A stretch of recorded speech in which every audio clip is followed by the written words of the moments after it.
বিসমিল্লাহির রহমানির রহিম। পরম করুণাময় ও অসীম দয়ালু আল্লাহর নামে শুরু।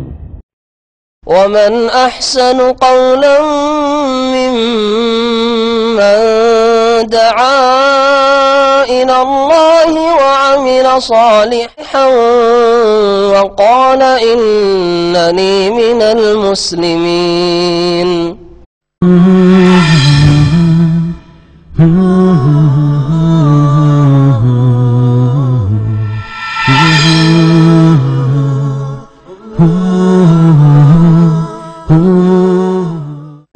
আসসালামু আলাইকুম ওয়া রাহমাতুল্লাহি ওয়া বারাকাতুহু। আলহামদুলিল্লাহি রাব্বিল আলামিন ওয়াসসালাতু ওয়াসসালামু আলা আশরাফিল আমবিয়াই ওয়াল মুরসালিন নবিয়িনা মুহাম্মদ ওয়া আলা আলিহি ওয়া সাহবিহি আজমাইন ওয়া মান তাবিআহুম বিইহসানিন ইলা ইয়াউমিদ্দিন। أما بعد فأعوذ بالله من الشيطان الرجيم. بسم الله الرحمن الرحيم. قال الله تعالى في القرآن الحكيم: قل يا عبادي الذين أسرفوا على أنفسهم لا تقنطوا من رحمة الله إن الله يغفر الذنوب جميعا إنه هو الغفور الرحيم. وقال تعالى: وسارعوا إلى مغفرة من ربكم وجنة عرضها السماوات والأرض أعدت للمتقين. যাবতীয় প্রশংসা, গুণগান, সিত্তশানা একমাত্র সেই মহান রব্বুল ইজ্জাতের জন্য, যার অশেষ মেহেরবানিতে আমরা আজকে এশার নামাজ পর এই ইসলামী অনুষ্ঠানে উপস্থিত হতে পেরেছি। সেই মহান রব্বুল আলামিনের শুকরিয়া আদায় করি, আলহামদুলিল্লাহ। শুকরিয়া আদায় করছি সেই মহান রব্বুল আলামিনের, যিনি আমাদেরকে এই পৃথিবীতে পাঠিয়েছেন পরীক্ষার জন্য, এবং এই পরীক্ষা দিতে গিয়ে আমাদের যদি কোনো ভুল হয় তাহলে সেই ভুলগুলো মোচনের উপায় রেখেছেন মহান রব্বুল আলামিন। এজন্য তার শুকরিয়া আদায় করি, আলহামদুলিল্লাহ। সালাত ও সালাম বর্ষিত হোক প্রিয় নবী মুহাম্মদ সাল্লাল্লাহু আলাইহি ওয়াসাল্লামের উপরে, যিনি সেই পথগুলো, গুনাহ ও পাপ মোচনের পথগুলো, উপায়গুলো আমাদের সামনে স্পষ্টভাবে বর্ণনা করে গেছেন। সেই রাসূলের উপরে আমরা সালাত ও সালাম পেশ করি, সাল্লাল্লাহু আলাইহি ওয়াসাল্লাম। সম্মানিত ভাই এবং বন্ধুগণ, আজকে আমাদের আলোচনার বিষয় হলো মুকাফফিরাতুজ যুনুব। মুকাফফিরাতুজ যুনুব, মুকাফফিরা হচ্ছে মোচনকারী, যা মিটিয়ে দেয়, মুছে দেয়। আর জাম্বুন মানে হচ্ছে পাপ, এর বহুবচন হলো যুনুবুন। মুকাফফিরাতুজ যুনুব অর্থাৎ পাপ মোচনের উপায়, পাপ মোচনের উপায়। আমরা যারা এখানে উপস্থিত আছি, এই বিশ্ব মাঝে যারা আছেন, নবী ও রাসূলগণ ব্যতীত আদম আলাইহিস সালাম থেকে শুরু করে নিয়ে কিয়ামত পর্যন্ত যত মানুষ এসেছিলেন, আছেন, আসবেন, নবী ও রাসূলগণ ব্যতীত কেউ কি আমরা মাসুম? না, আমরা কেউ মাসুম না। আমাদের প্রত্যেকেরই গুনাহ ও পাপ রয়েছে। এখন আমাদের এই পাপগুলো যে রয়েছে, এগুলোর জন্য পরকালে আমাদেরকে কি হতে হবে? নিন্দিত হতে হবে, তিরস্কৃত হতে হবে। এর বোঝা আমাদেরকে বহন করতে হবে। তার চেয়ে উত্তম হলো যে এ দুনিয়াতে থাকতেই যদি সেই গুনাহগুলো আমরা মোচন করে নিতে পারি, তো এটা হচ্ছে আমাদের জন্য একটা বড় পাওয়া, এবং ইসলামে সে সুযোগ রাখা হয়েছে। এজন্য আবারও আল্লাহর শুকরিয়া আদা করি, আলহামদুলিল্লাহ। এবং সবাইকে উদাত্ত আহ্বান করি যে আসুন আমরা সেই পাপ মোচনের উপায়গুলো জেনে নেই, যাতে আমরা এই দুনিয়া থেকে যখন যাব তখন আমাদের পাপের ভাগটা একেবারে কম থাকে। একেবারে নিঃশেষ করা হয়তো আমাদের জন্য সম্ভব হবে না, কিন্তু যাতে করে আমাদের পাপগুলো অনেকাংশেই বা বেশিরভাগই আমরা মিটিয়ে ফেলতে পারি, সেজন্য আজকের আলোচনাটা অত্যন্ত গুরুত্বপূর্ণ আলোচনা। যারা আমরা এখানে উপস্থিত আছি তারা আমরা এটা শুনবো এবং অপরকে আমরা এটা জানিয়ে দেব, যাতে করে তারাও এর উপরে কি করতে পারে, আমল করতে পারে। সম্মানিত ভাই এবং বন্ধুগণ, আমরা যখন কোনো লেখা লিখি, ভুল হয়ে গেলে ওটা কেটে দেই। আবার আরবিতে একটা শব্দ বলে মুজিল, যেটা সাদা কালি, ওটা দিয়ে আমরা আবার কি করি, মুছে দেই। আর কম্পিউটারে লিখলে তো কথাই নেই, আপনি কেটকেট করে ওটা মুছিয়ে দিতে পারছেন, শেষ। তো এটা দুনিয়াতে ভুল হলে আপনি এগুলো মুছাতে পারছেন। আপনার ব্যক্তিগত কাজে, লিখনিতে ইত্যাদিতে যদি ভুল হয় আপনার, তাহলে আপনি মুছে এটাকে কারেকশন করতে পারছেন। কিন্তু আমলের ভিতরে যদি ভুল হয়ে যায়, পাপ হয়ে যায়, গুনাহ হয়ে যায়, তাহলে তার মোচনের উপায়গুলো অবশ্যই জানা দরকার আছে কিনা, আর থাকলে সেগুলো কি কি। সম্মানিত উপস্থিতি, আমরা জানি ইসলামের অন্যতম একজন বলিষ্ঠ খলিফা হলেন ওমর বিন খাত্তাব রাদিয়াল্লাহু আনহু, যিনি কোনো পথ ধরে চললে শয়তান সামনে পড়লে শয়তান অন্য পথ ধরতো। রাসূল সাল্লাল্লাহু আলাইহি সাল্লাম এ সংবাদ আমাদেরকে দিয়েছেন। তবে এ নিয়ে কিছু বাড়াবাড়িও আমাদের দেশে হয়, যে ওমরের নাম রাদিয়াল্লাহু আনহু বুকে লিখে ঘুমাবেন, শয়তান কাছেও আসবে না, না এমন কোনো দলিল কোরআনে নেই, হাদিসে নেই। এবং আরবিতে লিখতে হবে, অন্য ভাষা চলবে না, এরকমও কোনো কথা নেই। তো এই জন্য বলবো যে উনি যেই পথ ধরে চলতেন, শয়তান সামনে পড়লে পথটা ছেড়ে দিত।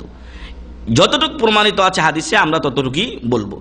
এই ওমর রাদিয়াল্লাহু আনহুর হিজরতের ঘটনায় এসেছে, উনি এবং ওনার বেশ কয়েকজন বন্ধু তারা চুক্তি করলেন যে আমরা রাত্রে হিজরত শুরু করব এবং অমুক জায়গায় গিয়ে আমরা তিনজন বন্ধু একত্রিত হব, তারপর ওইখান থেকে আমাদের হিজরত জামাতবদ্ধভাবে চলবে। তো তারা ঠিক মতোই হাজির হয়েছিলেন। তাদের মধ্যে একজন ছিলেন আইয়াশ রাদিয়াল্লাহু আনহু, ওমর রাদিয়াল্লাহু আনহুর বন্ধু ছিলেন। তারপরে তিনজনে ওখানে একত্রিত হয়ে চলে গেলেন। কিন্তু আইয়াশ তার মার খুব ভক্ত ছিলেন। চলে যাওয়ার পর তার চাচা ও তার ভাই তাকে ফিরিয়ে আনতে গেছে মদিনায়। আপনারা আরো একটা বিষয় জানেন যে হুদায়বিয়ার সন্ধির অন্যতম একটা শর্ত ছিল, কোন লোক যদি মক্কা থেকে মদিনায় চলে যায় ইসলাম গ্রহণ করে, তাহলে তাকে কি করতে হবে, ফিরিয়ে দিতে হবে মক্কাতে। রাসূল সাল্লাল্লাহু আলাইহি ওয়াসাল্লাম বাধ্য ছিলেন, আইয়াশ রাদিয়াল্লাহু আনহুকে তিনি ফিরিয়ে দিলেন। তবে ফিরিয়ে দেওয়ার চাইতে আইয়াশ রাদিয়াল্লাহু আনহুকে ফিরিয়ে দেওয়ার চাইতে আইয়াশ রাদিয়াল্লাহু আনহুকে তারা বেশি ভুলিয়েছিল তার মার কথা বলে। তোমার মা এই শপথ করেছে চিরনি করবে না, তারপরে রোদ্রে বসে আছে ছায়াই যাবে না, এই মেলা কিছু, তুমি না গেলে সে খাবে না। ওমর রাদিয়াল্লাহু আনহু বারবার তাকে নিষেধ করেছিলেন মক্কায় ফিরে যেতে। বলেছিলেন যে হে আইয়াশ, যদি তোমার মার ক্ষুধা লাগে অবশ্যই খাবে, যদি মাথায় উকুনে কামড়ায় তাহলে অবশ্যই চিরুনি করবে, আর রোদ লাগলে তো অবশ্যই ছায়াতে যাবে। তুমি ওই কথাগুলোতে ভুলিও না, বরং তুমি মদিনায় থেকে যাও। আমার বড় ভয় হয় যে তুমি হয়তো গিয়ে ফিতনায় পড়ে যাবে। উনি শেষ সিদ্ধান্ত নিলেন, আইয়াশ রাদিয়াল্লাহু আনহু, ঘটনা অনেক লম্বা, শেষ সিদ্ধান্ত নিলেন উনি মক্কায় ফিরে যাবেন। ওমর রাদিয়াল্লাহু আনহু বললেন যে একান্তই যদি তুমি ফিরে যেতে চাও তাহলে আমার এই দ্রুতগামী বাহনটা নাও, উট বা ঘোড়া, এটা নাও। যদি তুমি রাস্তায় কোনো কিছু দেখো যে ওরা তোমাকে চক্রান্ত করে নিয়ে যেতে এসেছে, আসলে তোমার মার অসুখ বিসুখ কিছু না, তোমার মা এগুলো কিছু করেনি, আর বাস্তবতা তাই, তার মার এগুলো কিছু ছিল না, আর থাকলেও হয়তো হালকা ছিল, তাহলে তুমি এই দ্রুতগামী বাহনে চড়ে চম্পট দিবা, চলে আসবে আবার মদিনায়। কিন্তু যাওয়ার পথে কিছু দূর যাওয়ার পরে ওরা একজন ভান করলো যে আমার উটটা বা আমার ঘোড়াটা তাবান হয়ে গেছে, দুর্বল হয়ে গেছে। আইয়াশ, তোমার ঘোড়া দেখছি খুব সুন্দর চলছে, তো আমাদের একজনকে তোমার ঘোড়াটাই নিয়ে নাও।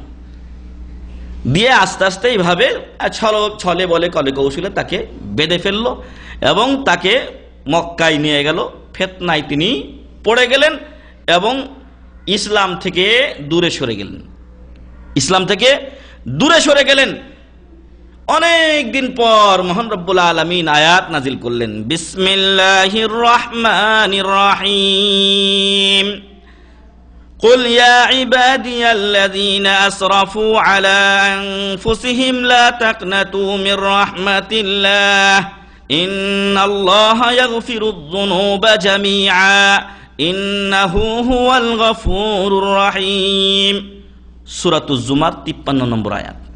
মহান রব্বুল আলামিন এই আয়াত নাজিল করার সাথে সাথে ওমর রাদিয়াল্লাহু আনহু চিঠি লিখলেন নিজের বন্ধুর কাছে, আইয়াস, তোমার জন্য আল্লাহ পথ খুলে দিয়েছেন, তুমি দ্রুত তোমার যে অবস্থান সেটা ত্যাগ করো এবং তওবা করে ইসলামের দিকে ফিরে আসো। আল্লাহ কি বললেন এই আয়াতে? আল্লাহ বললেন, কুল, হে মুহাম্মদ সাল্লাল্লাহু আলাইহি ওয়াসাল্লাম, আপনি বলে দিন মানুষদেরকে, ইয়া ইবাদিয়াল্লাযীনা আসরাফু, হে আমার ওই সকল বান্দা। কার এলান এটা? আল্লাহর পক্ষ থেকে। কে বলে দিবেন? মুহাম্মদ সাল্লাল্লাহু আলাইহি ওয়াসাল্লাম। আল্লাহ বলছেন তুমি আমার বান্দাদেরকে বলে দাও। কোন বান্দা? ওই সকল বান্দা আল্লাযীনা আসরাফু, যারা জুলুম করেছে, যারা অন্যায় করেছে, আলা আনফুসিহিম, নিজেদের উপরে, ইসলাম থেকে দূরে সরে গিয়ে যে কোনো ইসলাম বিরোধী কাজ করে, যে কোনো পাপ করে নিজের উপরে জুলুম করেছে। যখন কেউ পাপ করে অন্যের উপরে জুলুম হওয়ার আগেই নিজের উপরে কি হয়? জুলুম হয়ে যায়। আপনি আমার উপরে বা আরেকজনের উপরে বা আমি আপনার উপরে জুলুম করি, এই জুলুমটার পাপের ভাগ আমাকে বহন করতে হবে। আর আপনি কিয়ামতের দিন যদি এই দুনিয়াতে পেলেন তো পেলেনই, পরবর্তীতে আর না পেলে অন্তত কিয়ামতের দিন অবশ্যই আমাকে আপনার জুলুমের যে পরিমাণ সে অনুযায়ী নেকি কি করতে হবে? দিয়ে দিতে হবে। আর নেকি না থাকলে আপনার গুনাহ জালেমকে দিয়ে দেওয়া হবে। নাউযুবিল্লাহি মিন যালিক। তো যে কথা বলছিলাম যে আসরাফু আলা আনফুসিহিম, যারা নিজেদের উপরে জুলুম করেছে, অর্থাৎ পাপ যখনই আপনি করেন সেটা কার উপরে বর্তাবে? নিজের উপরে। লা তাকনাতু মির রাহমাতিল্লাহ, আল্লাহর রহমত থেকে তোমরা নিরাশ হয়ে যেও না। আল্লাহু আকবার। আল্লাহ রহমানুর রহিম। শুরুতেই পড়ছি বিসমিল্লাহির রহমানির রহিম, আলহামদুলিল্লাহি রাব্বিল আলামিন আর রহমানির রহিম। আল্লাহ তাআলা তার নাম রেখেছেন রহমান, রহিম, গফুর, গফফার। তো মহান রব্বুল আলামিন বলছেন লা তাকনাতু মির রাহমাতিল্লাহ, মহান রব্বুল আলামিনের রহমতের ব্যাপারে তোমরা নিরাশ হইও না। কেন হইও না? ইন্নাল্লাহা ইয়াগফিরুয যুনুবা জামিয়া, আল্লাহ সকল পাপ মোচন করবেন। সুবহানাল্লাহি ওয়া বিহামদিহি। যে আল্লাহ আমাদের জন্য এই সুযোগ রেখেছেন তার শুকরিয়া আদা করি, আলহামদুলিল্লাহ। তাহলে আল্লাহ সকল পাপ মোচন করবেন। এক আয়াতে আল্লাহ তাআলা বলছেন ইন্নাল্লাহা লা ইয়াগফিরু আন ইউশরাকা বিহি ওয়া ইয়াগফিরু মা দুনা যালিকা লিমান ইয়াশা, আল্লাহ তার সাথে শিরকের গুনাহ মাফ করবেন না। এছাড়া যে কোনো গুনাহ আল্লাহ তাআলা ইচ্ছা করলে মাফ করতে পারেন। কিন্তু কোনো বান্দা যদি শিরকের পাপ থেকেও ক্ষমা চায় আল্লাহর কাছে, তওবা করে, তাহলে আল্লাহ তার এই শিরকের গুনাহ মাফ করবেন কিনা? অবশ্যই মাফ করবেন। কিন্তু আল্লাহ যে কথা বলেছেন সেটা কখন? সেটা হলো যদি শিরকের উপর দুনিয়া ত্যাগ করে, দুনিয়া থেকে সে বিদায় নিয়ে নেয়, সে মুশরিক অবস্থায় ছিল, তাহলে পরকালে তার আর কোনো মাপ নেই শিরকের পাপের। অন্য গুনাহ যদি আল্লাহ ইচ্ছা করেন পরকালেও আল্লাহ কি করতে পারেন? মাফ করতে পারেন। যদিও আপনি তওবা না করেন, আল্লাহ ইচ্ছা করলে আপনাকে মাফ করতে পারেন। কিন্তু শিরকের গুনাহ আল্লাহ মাফ করবেন না, এটা কার ওয়াদা? আল্লাহর ওয়াদা। আর যদি আপনি দুনিয়াতে থাকতে তওবা করেন তাহলে আপনার শিরকের গুনাহ কি হবে? মাফ হয়ে যাবে। সাহাবায়ে কিরাম রাদিয়াল্লাহু আনহুম আজমাইন, তারা ইসলামের দাওয়াত পাওয়ার পূর্বে অনেকেই মূর্তি পূজা করেছিলেন কিনা? অনেকেই মূর্তি পূজা করেছেন। দুই একজন সাহাবী আছেন যারা মূর্তির কাছে মাথা নত করেননি, যাদের অন্যতম হলেন আবু বকর রাদিয়াল্লাহু আনহু। আরো অনেক সাহাবী ছিলেন যারা মূর্তি পূজা করতেন, ওটাকেই তারা তখনকার দিন হিসেবে মেনে চলতেন। কিন্তু যখন তারা হকের দাওয়াত পেলেন, ইসলাম কবুল করলেন, তাদের পূর্বের সব গুনাহ মাফ হয়েছে কিনা? তাদের পূর্বের সকল গুনাহ মাফ হয়ে গেছে। তো যে কথা আমি বলছিলাম যে লা তাকনাতু মির রাহমাতিল্লাহ, আল্লাহর ঘোষণা হচ্ছে যে আল্লাহর রহমত থেকে তোমরা নিরাশ হইও না। ইন্নাল্লাহা ইয়াগফিরুয যুনুবা জামিয়া, কারণ মহান রব্বুল আলামিন সকল গুনাহ কি করবেন? মাফ করবেন। তাহলে সান্ত্বনার বাণী স্বয়ং কার পক্ষ থেকে? মহান রব্বুল আলামিনের পক্ষ থেকে। তাই আপনি কোনো বিপদে পড়ে এমন মনে করিয়েন না আমি ধ্বংস হয়ে গেছি, আমি শেষ হয়ে গেছি, এই পৃথিবীতে থাকার আমার অধিকার নেই, আমি আত্মহত্যা করে মরে যাবো। আচ্ছা, এমন লোক এবং আত্মহত্যা করছে? না, আপনি যাই করেন না কেন, আত্মহত্যা পর্যন্ত আপনি যেন না, আপনার পাপ মহান রব্বুল আলামিন মোচন করবেন। ইন্নাহু হুয়াল গফুরুর রহিম, নিশ্চয় মহান রব্বুল আলামিন তিনি গফুর, অতি ক্ষমাশীল, আর রহিম, অতি দয়ালু মেহেরবান। সূরাতুজ জুমার 53 নম্বর আয়াত। তাহলে সম্মানিত ভাই এবং বন্ধুগণ, নিরাশ হওয়ার কিছুই নেই, নিরাশ হওয়ার কিছুই নেই। মহান রব্বুল আলামিন আমাদেরকে ক্ষমা করবেন। তবে তাই বলে আল্লাহর ক্ষমার আশায় যে পাপ করতে থাকবো এক সময় তওবার আশা নিয়ে, না, এটা চলবে না। এজন্য যে তওবার সুযোগ মিলবে কিনা সেটা আমরা জানি না। এবং আল্লাহর নিয়ম হচ্ছে যে আপনি হক পথে থাকবেন, হক পথে চলবেন, কিন্তু হঠাৎ করে কোনো ভুল যদি হয়ে যায় শয়তানের প্ররোচনায় অথবা কোনো দুষ্ট লোকের খপ্পরে পড়ে, তাহলে আপনি আল্লাহর কাছে তওবা করবেন। আল্লাহ ইনশাআল্লাহ আপনার গুনাহ কি করবেন? মাফ করবেন, মোচন করবেন। মহান রব্বুল আলামিন সূরা আলে ইমরানের 135 নম্বর আয়াতে বলছেন, ওয়াল্লাযীনা ইযা ফাআলু ফাহিশাতান আও যালামু আনফুসাহুম যাকারুল্লাহা ফাস্তাগফিরু লিযুনুবিহিম والذين إذا فعلوا فاحشة أو ظلموا أنفسهم ذكروا الله فاستغفروا لذنوبهم ومن يغفر الذنوب إلا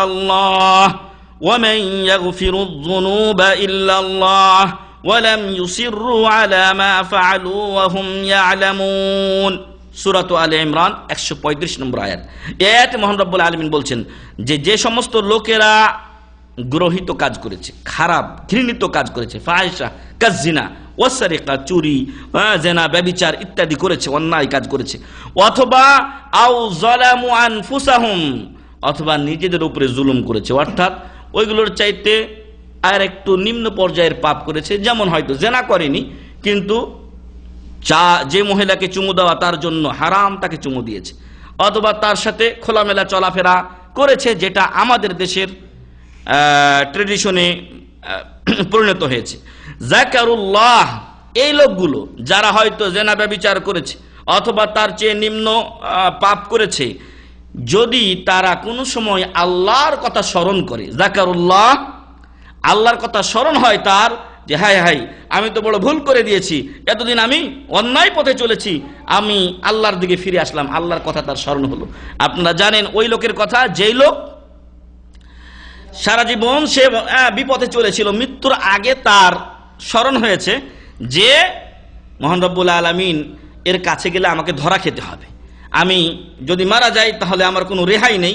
তাই সে তার সন্তানদেরকে ডেকে কি বলল, যে আমি তোমাদের কেমন বাবা ছিলাম, যে খুব ভালো বাবা ছিলেন আপনি, কেন কয় অনেক সম্পদ রেখে গেছেন।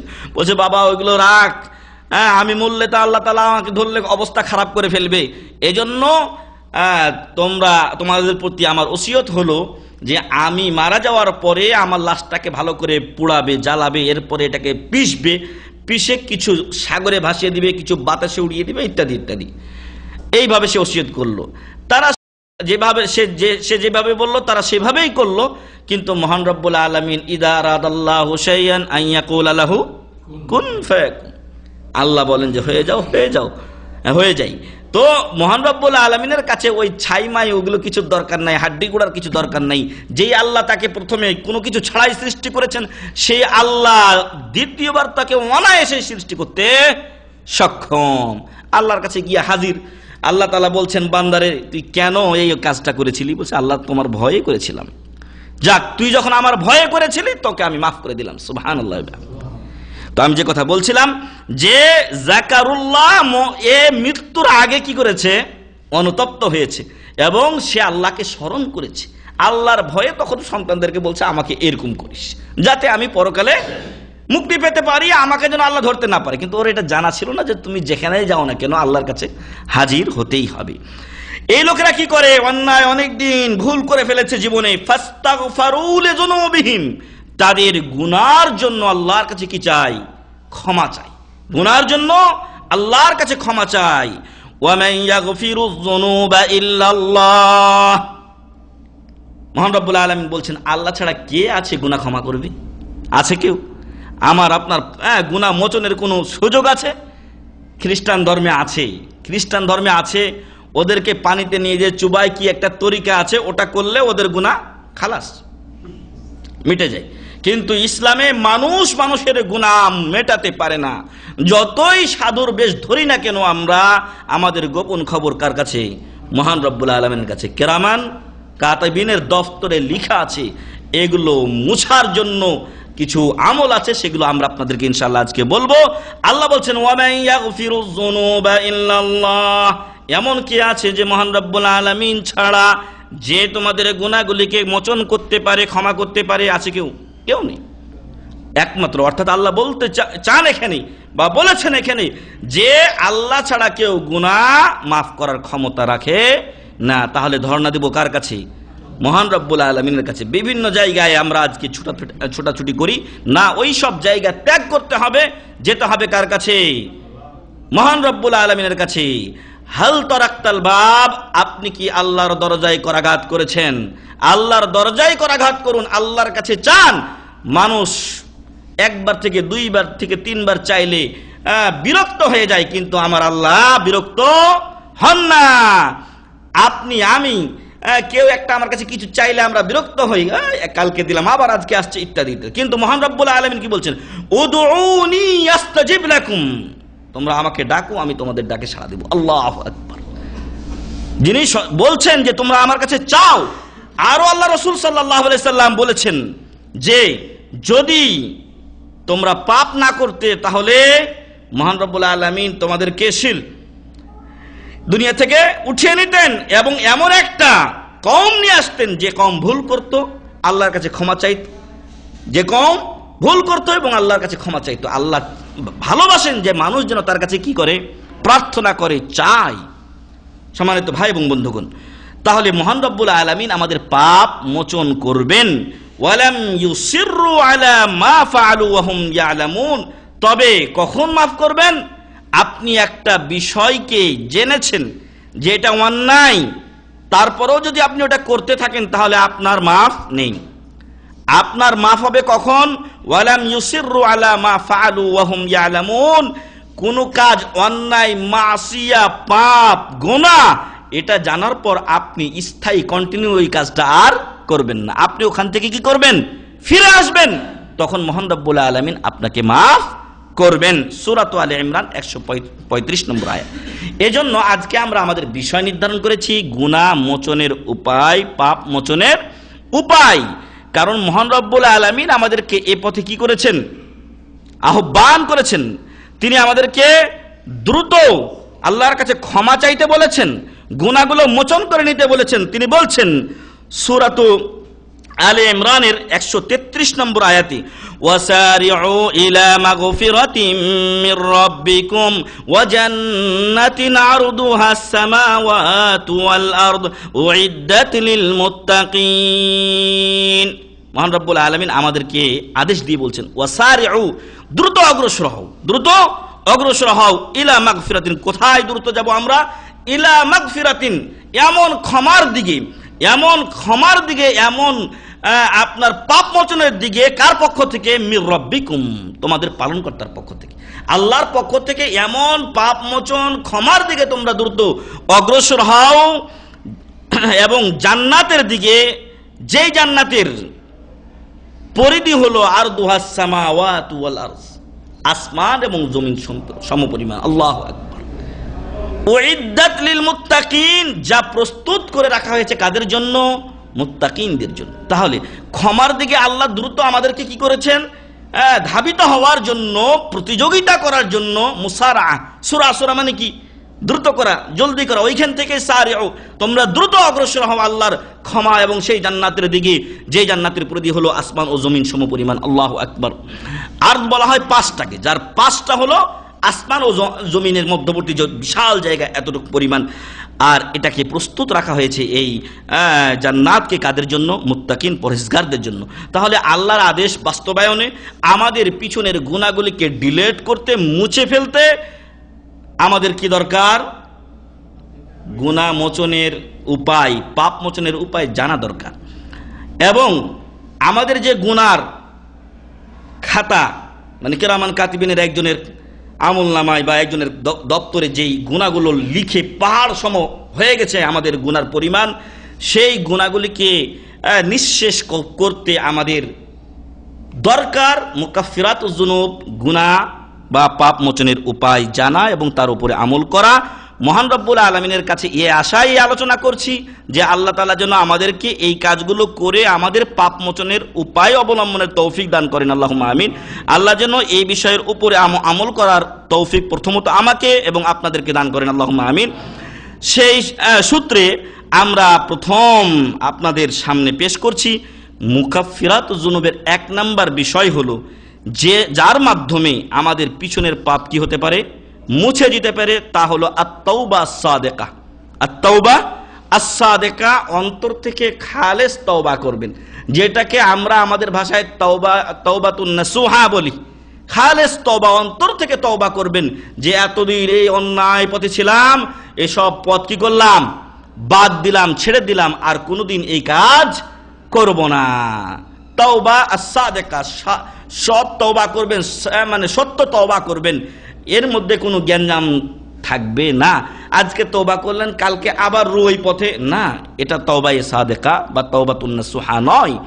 আবার তওবার শর্ত আছে, তওবা আলাদা একটা লম্বা বিষয়, সেদিকে যাব না, তবে শর্ত জানা আবশ্যক। শর্ত হলো যে যেই পাপটা করছিলেন সেই পাপটা একলা করতে হবে, একলা মানে ছেড়ে দিতে হবে, ওইখান থেকে আপনাকে উঠে আসতে হবে। 2 নাম্বার আন-নাদাম, আপনি যা এতদিন করেছেন তার ব্যাপারে আপনাকে অনুতপ্ত হতে হবে। 3 নাম্বার বিষয় হচ্ছে যে আল্লাহর সাথে আপনি ওয়াদা করবেন। আমাদের দেশে মানুষের হাতে, মৌলভী সাহেবের হাতে হাত দিয়ে মানুষ তওবা করে না, এরকম না। আপনি তওবা করবেন কার সাথে? মহান রব্বুল আলামিনের সাথে আপনি ওয়াদা করবেন যে আপনি আর কোনোদিন এই গুনায় ফিরে আসবেন না, আপনি আর কোনোদিন এই গুনায় ফিরে আসবেন না। মনে রাখবেন তওবার শর্ত হচ্ছে 4টি, আরো 2-1টা অনেকে বলেছেন, মূল শর্ত হচ্ছে 4টি। একটা হচ্ছে যে যেই কাজ করছিলেন পাপ অন্যায় সেটা ছেড়ে দিবেন। 2 নাম্বার অনুতপ্ত হবেন। 3 নাম্বার মহান রব্বুল আলামিনের সাথে ওয়াদা করবেন যে আমি আর জীবনে এই অন্যায় বা পাপ করব না।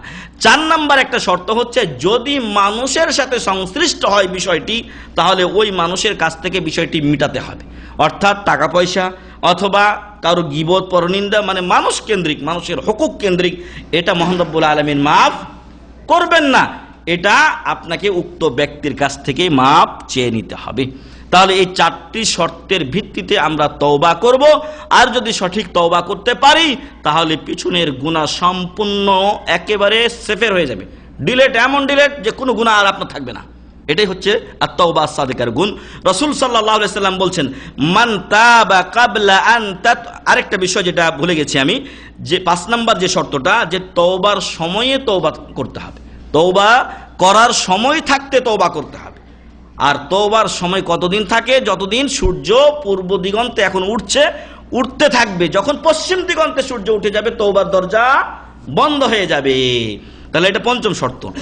আর রাসূল সাল্লাল্লাহু আলাইহি সাল্লাম বলছেন মান তাবা, যে ব্যক্তি তওবা করবে ক্বাবলা আন তাতলুআ আশ-শামসু মিন মাগরিবিহা, ক্বাবলা আন তাতলুআ আশ-শামসু মিন মাগরিবিহা, সূর্য পশ্চিম দিগন্তে উদিত হওয়ার আগে, পশ্চিম দিগন্তে সূর্য উদিত হওয়ার আগে। এটা একটা কি? কিয়ামতের আলামত।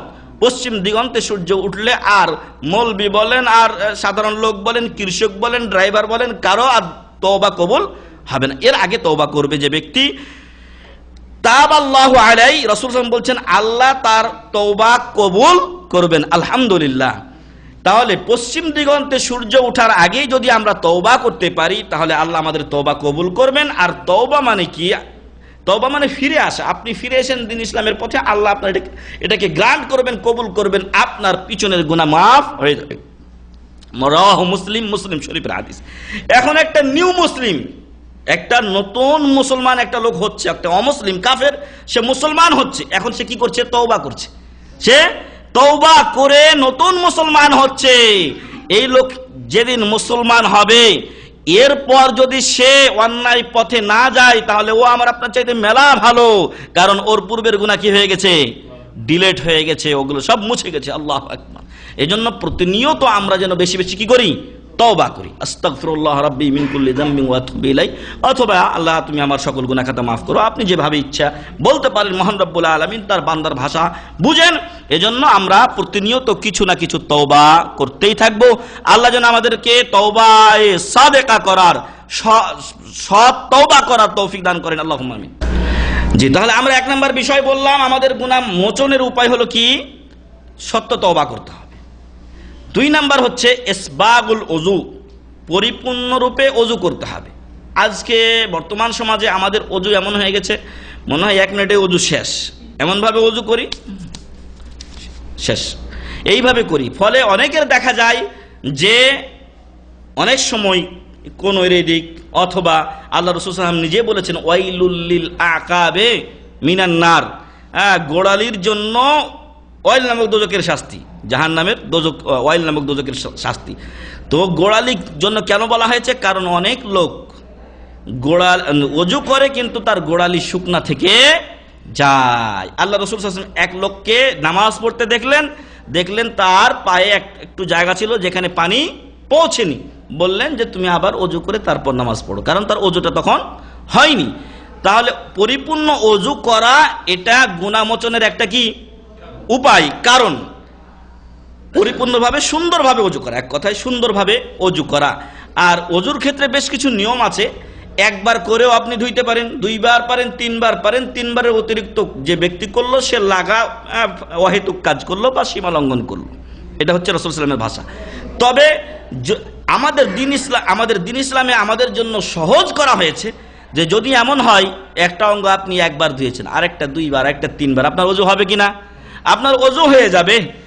তবে 3 বার করে ধৌত করাটাই হচ্ছে বেস্ট, রাসূল সাল্লাল্লাহু আলাইহি ওয়াসাল্লামের সুন্নাত। কিন্তু পানি যদি না থাকে তাহলে 1 বার করে আপনি ধুইবেন, তাতে কোনো বাধা নিষেধ নেই। তো পরিপূর্ণরূপে ওযু করতে হবে। এর ফজিলত কি? আল্লাহ রাসূল সাল্লাল্লাহু আলাইহি ওয়াসাল্লাম বলছেন, মান তাওয়াদ্দা ফা আহসানা ওযুআহু অথবা ফা আহসানাল ওযুআ, যে ব্যক্তি ওযু করলো এবং সুন্দরভাবে ওযু করলো, এক কথায় সুন্দরভাবে ওযু করলো, খারাজাত খাতায়াহু, তার পাপগুলো, তার ভুলগুলো, তার গুনাহগুলো বের হয়ে যায়, মিন জাসাদিহি, তার সমস্ত শরীর থেকে, হাত্তা তাখরুজু মিন তাহতে আযফারিহি, এমনকি তার নখের নিচ থেকেও গুনাহ ঝরে যায়। সুবহানাল্লাহি ওয়া বিহামদিহি। আবার এই সকল বিষয় মেলা বাড়াবাড়ি আছে, গুনাহ ঝরে গেলেও নাকি কেউ দেখতে পেত না, এগুলো বাড়াবাড়ি, অতিরঞ্জন। বুঝে আসছে তো বিষয়ের সাথে সংশ্লিষ্ট, তাই বললাম। রাওয়াহু মুসলিম শরীফের হাদিস। তাহলে 2 নাম্বার গুনাহ মাপের উপায় সুন্দরভাবে ওযু করবেন। আর সুন্দরভাবে ওযু না করলে, যদি ওযুটা ঠিক মতো না হয়, তাহলে নামাজটাও কি কবুল হবে না, নামাজে যাওয়াই দুরুস্ত হবে না। আল্লাহ তাআলা বলছেন যে ইয়া আইয়ুহাল্লাযীনা আমানু ইযা কুমতুম ইলাস সালাহ ফাগসিলু ওযুহাকুম, এইভাবে কোরআনের সূরা মাইদার 6 নম্বর আয়াত না, 6 নম্বর আয়াতে মহান রব্বুল আলামিন ওযুর বিধান বলেছেন যে যখন তোমরা নামাজে দাঁড়াবে তখন ওযু করে নেবে। তাই আমরা যেন নামাজে যাওয়ার পূর্বে কি করি? ওযু করি। বেলাল রাদিয়াল্লাহু আনহুকে আল্লাহ রাসূল সাল্লাল্লাহু আলাইহি ওয়াসাল্লাম বললেন যে বেলাল, তুমি এমন কোন আমল করো যে আমি যখন মেরাজে গিয়েছি জান্নাতে আমি তোমার খসখসাতা নালাইক, তোমার জুতার খসখস শব্দ আমি শুনতে পাই। উনি বললেন তো তেমন কোনো ইবাদত নেই আল্লাহ রাসূল সাল্লাল্লাহু আলাইহি ওয়াসাল্লাম, তবে আমি যখনই আমার ওযু চলে যায় তখন আমি ওযু করে কি করি? 2 রাকাত নামাজ পড়ি। আল্লাহু আকবার। এই আমলটা যদি আমরা ধরে রাখতে পারি তাহলে ওই ফজিলত আমাদের হবে কিনা? অবশ্যই হবে। তাই আমরা চেষ্টা করব, আল্লাহ যেন আমাদের তৌফিক দান করেন, আল্লাহুম্মা। তাহলে 2 নম্বর কারণ পরিপূর্ণভাবে সুন্দরভাবে ওযু করা, আর কন্টিনিউ ওযুর উপর থাকতে পারলে তো আলহামদুলিল্লাহ।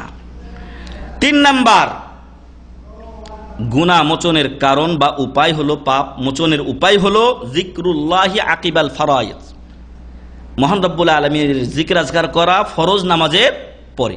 ফরজ নামাজের পরে মহান রব্বুল আলামিনের জিকির আজকার করা। আমাদের ভারতীয় উপমহাদেশের লোকগুলো বিশেষ করে ওই ইমাম সাহেবের মুনাজাতে বিশ্বাসী, তো তাই দেখা যায় যে এখানে মুনাজাত হয় না, যার ফলে যেহেতু এটা একটা বেদাত তাই তারা মুনাজাত করেন না। এই জন্য দেখবেন যে আমাদের দেশে ইমাম সাহেব মুনাজাত করেন, সবাই আমিন আমিন বলেই শেষ। আর তাই তাদের দোয়াও কি করা হয়নি? মুখস্থ করা হয়নি, যেহেতু ইমাম সাহেবের উপর দিয়েই চলছে। এটা ভালো মুআল্লিম ধরে নিয়েছে, তারপর বলছে যে হুজুর তো আমাদের সাথে আছেই, হুজুর যদি হজে এসে হারাইয়া যায় তখন কি হইব? তখন আপনার হজ কে করবে? এজন্য অসংখ্য হাজি ভুলে পতিত হয়ে থাকেন। তাই হাজিদের উচিত এবং প্রত্যেক মুসলিমের উচিত যে নিজের ইবাদত জেনে ইবাদত করবে, নিজের ইবাদত নিজে জেনে করবেন। এই জন্যই তো আল্লাহ তাআলা ইলম অর্জন করা ফরজ করেছেন। আর কেউ যদি নিজের সমান, যেটাকে আমরা বলি নিজের সমান লেখাপড়া জানি, এই নিজের সমান ইসলামটা জানতে হবে। নামাজ, রোজা, হজ, যাকাত এবং পারিপার্শ্বিক যে বিষয়গুলো আছে এগুলো আমাকে অবশ্যই কম্পালসারি জানতেই হবে। এটা ফরজ আপনার জন্য। এটা আপনি যে ভাষাতেই জানেন না কেন, আপনি যে ভাষাতেই জানেন না কেন, এটা আপনাকে জানতে হবে। কিন্তু দ্বীন ইসলামের গভীর জ্ঞান এটা আলেমদের ব্যাপার।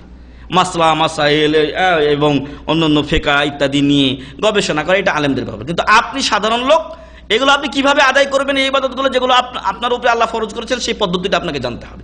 আপনি আমার কাছ থেকে জানেন, আরেকজনের কাছ থেকে জানেন, যেখানে বই পড়ে জানেন, যেভাবে জানেন, আপনাকে জানতেই হবে। তো আমাদের দেশে আমার মনে হয় যে এই মোনাজাতটা এইভাবেই চালু হয়েছিল, কারণ এর ইতিহাস কোনো পাওয়া যায় না। তো এই মোনাজাতটা হয়তো এইভাবেই চালু হয়েছিল যে এতগুলো নামাজের পরে দোয়া, আমরা এখান থেকে কিন্তু লিফলেট দিয়েছি আপনাদেরকে 2 পাতার, যে ফরজ নামাজের পরে কি কি জিকির করতে হবে। এবং আল আহসা ইসলামিক সেন্টার থেকে চটি বই আকারেও বের হয়েছে, সকাল সন্ধ্যার জিকির এবং ফরজ নামাজের পরের জিকির। যেহেতু এই সমস্ত অলস লোকেরা দেখলো এতগুলো দোয়া মুখস্থ করার চাইতে হুজুর একটা রেখে দেয়, হুজুর দোয়া করে দেবো, আমরা আমিন আমিন করে দেবো, খালাস। যার ফলে দোয়ার মুখস্থ হয়নি। এজন্য যখনই ইমাম সাহেব সালাম ফিরে সাথে সাথে দাঁড়িয়ে সুন্নাত শুরু করে দেয়। আরে কমপক্ষে তো আপনি সুবহানাল্লাহ, আলহামদুলিল্লাহ, আল্লাহু আকবার এগুলো 33 বার করে বলুন এবং 100 বার পূরণ করতে লা ইলাহা ইল্লাল্লাহু ওয়াহদাহু লা শারীকা লাহু লাহুল মুলকু ওয়া লাহুল হামদু ওয়া হুয়া আলা কুল্লি শাইইন কাদির, এই দোয়াটা আপনি পড়েন। এগুলো কি পড়ে? অনেকে পড়ে না, অনেকে পড়েন কিন্তু অনেকেই পড়ে না, অবশ্যই অজ্ঞতা। আপনি যতই ব্যস্ত হন না কেন, এই কয়টা পড়তে কয় মিনিট টাইম লাগবে ভাই? মাত্র 2 মিনিট টাইম লাগতে পারে আপনার।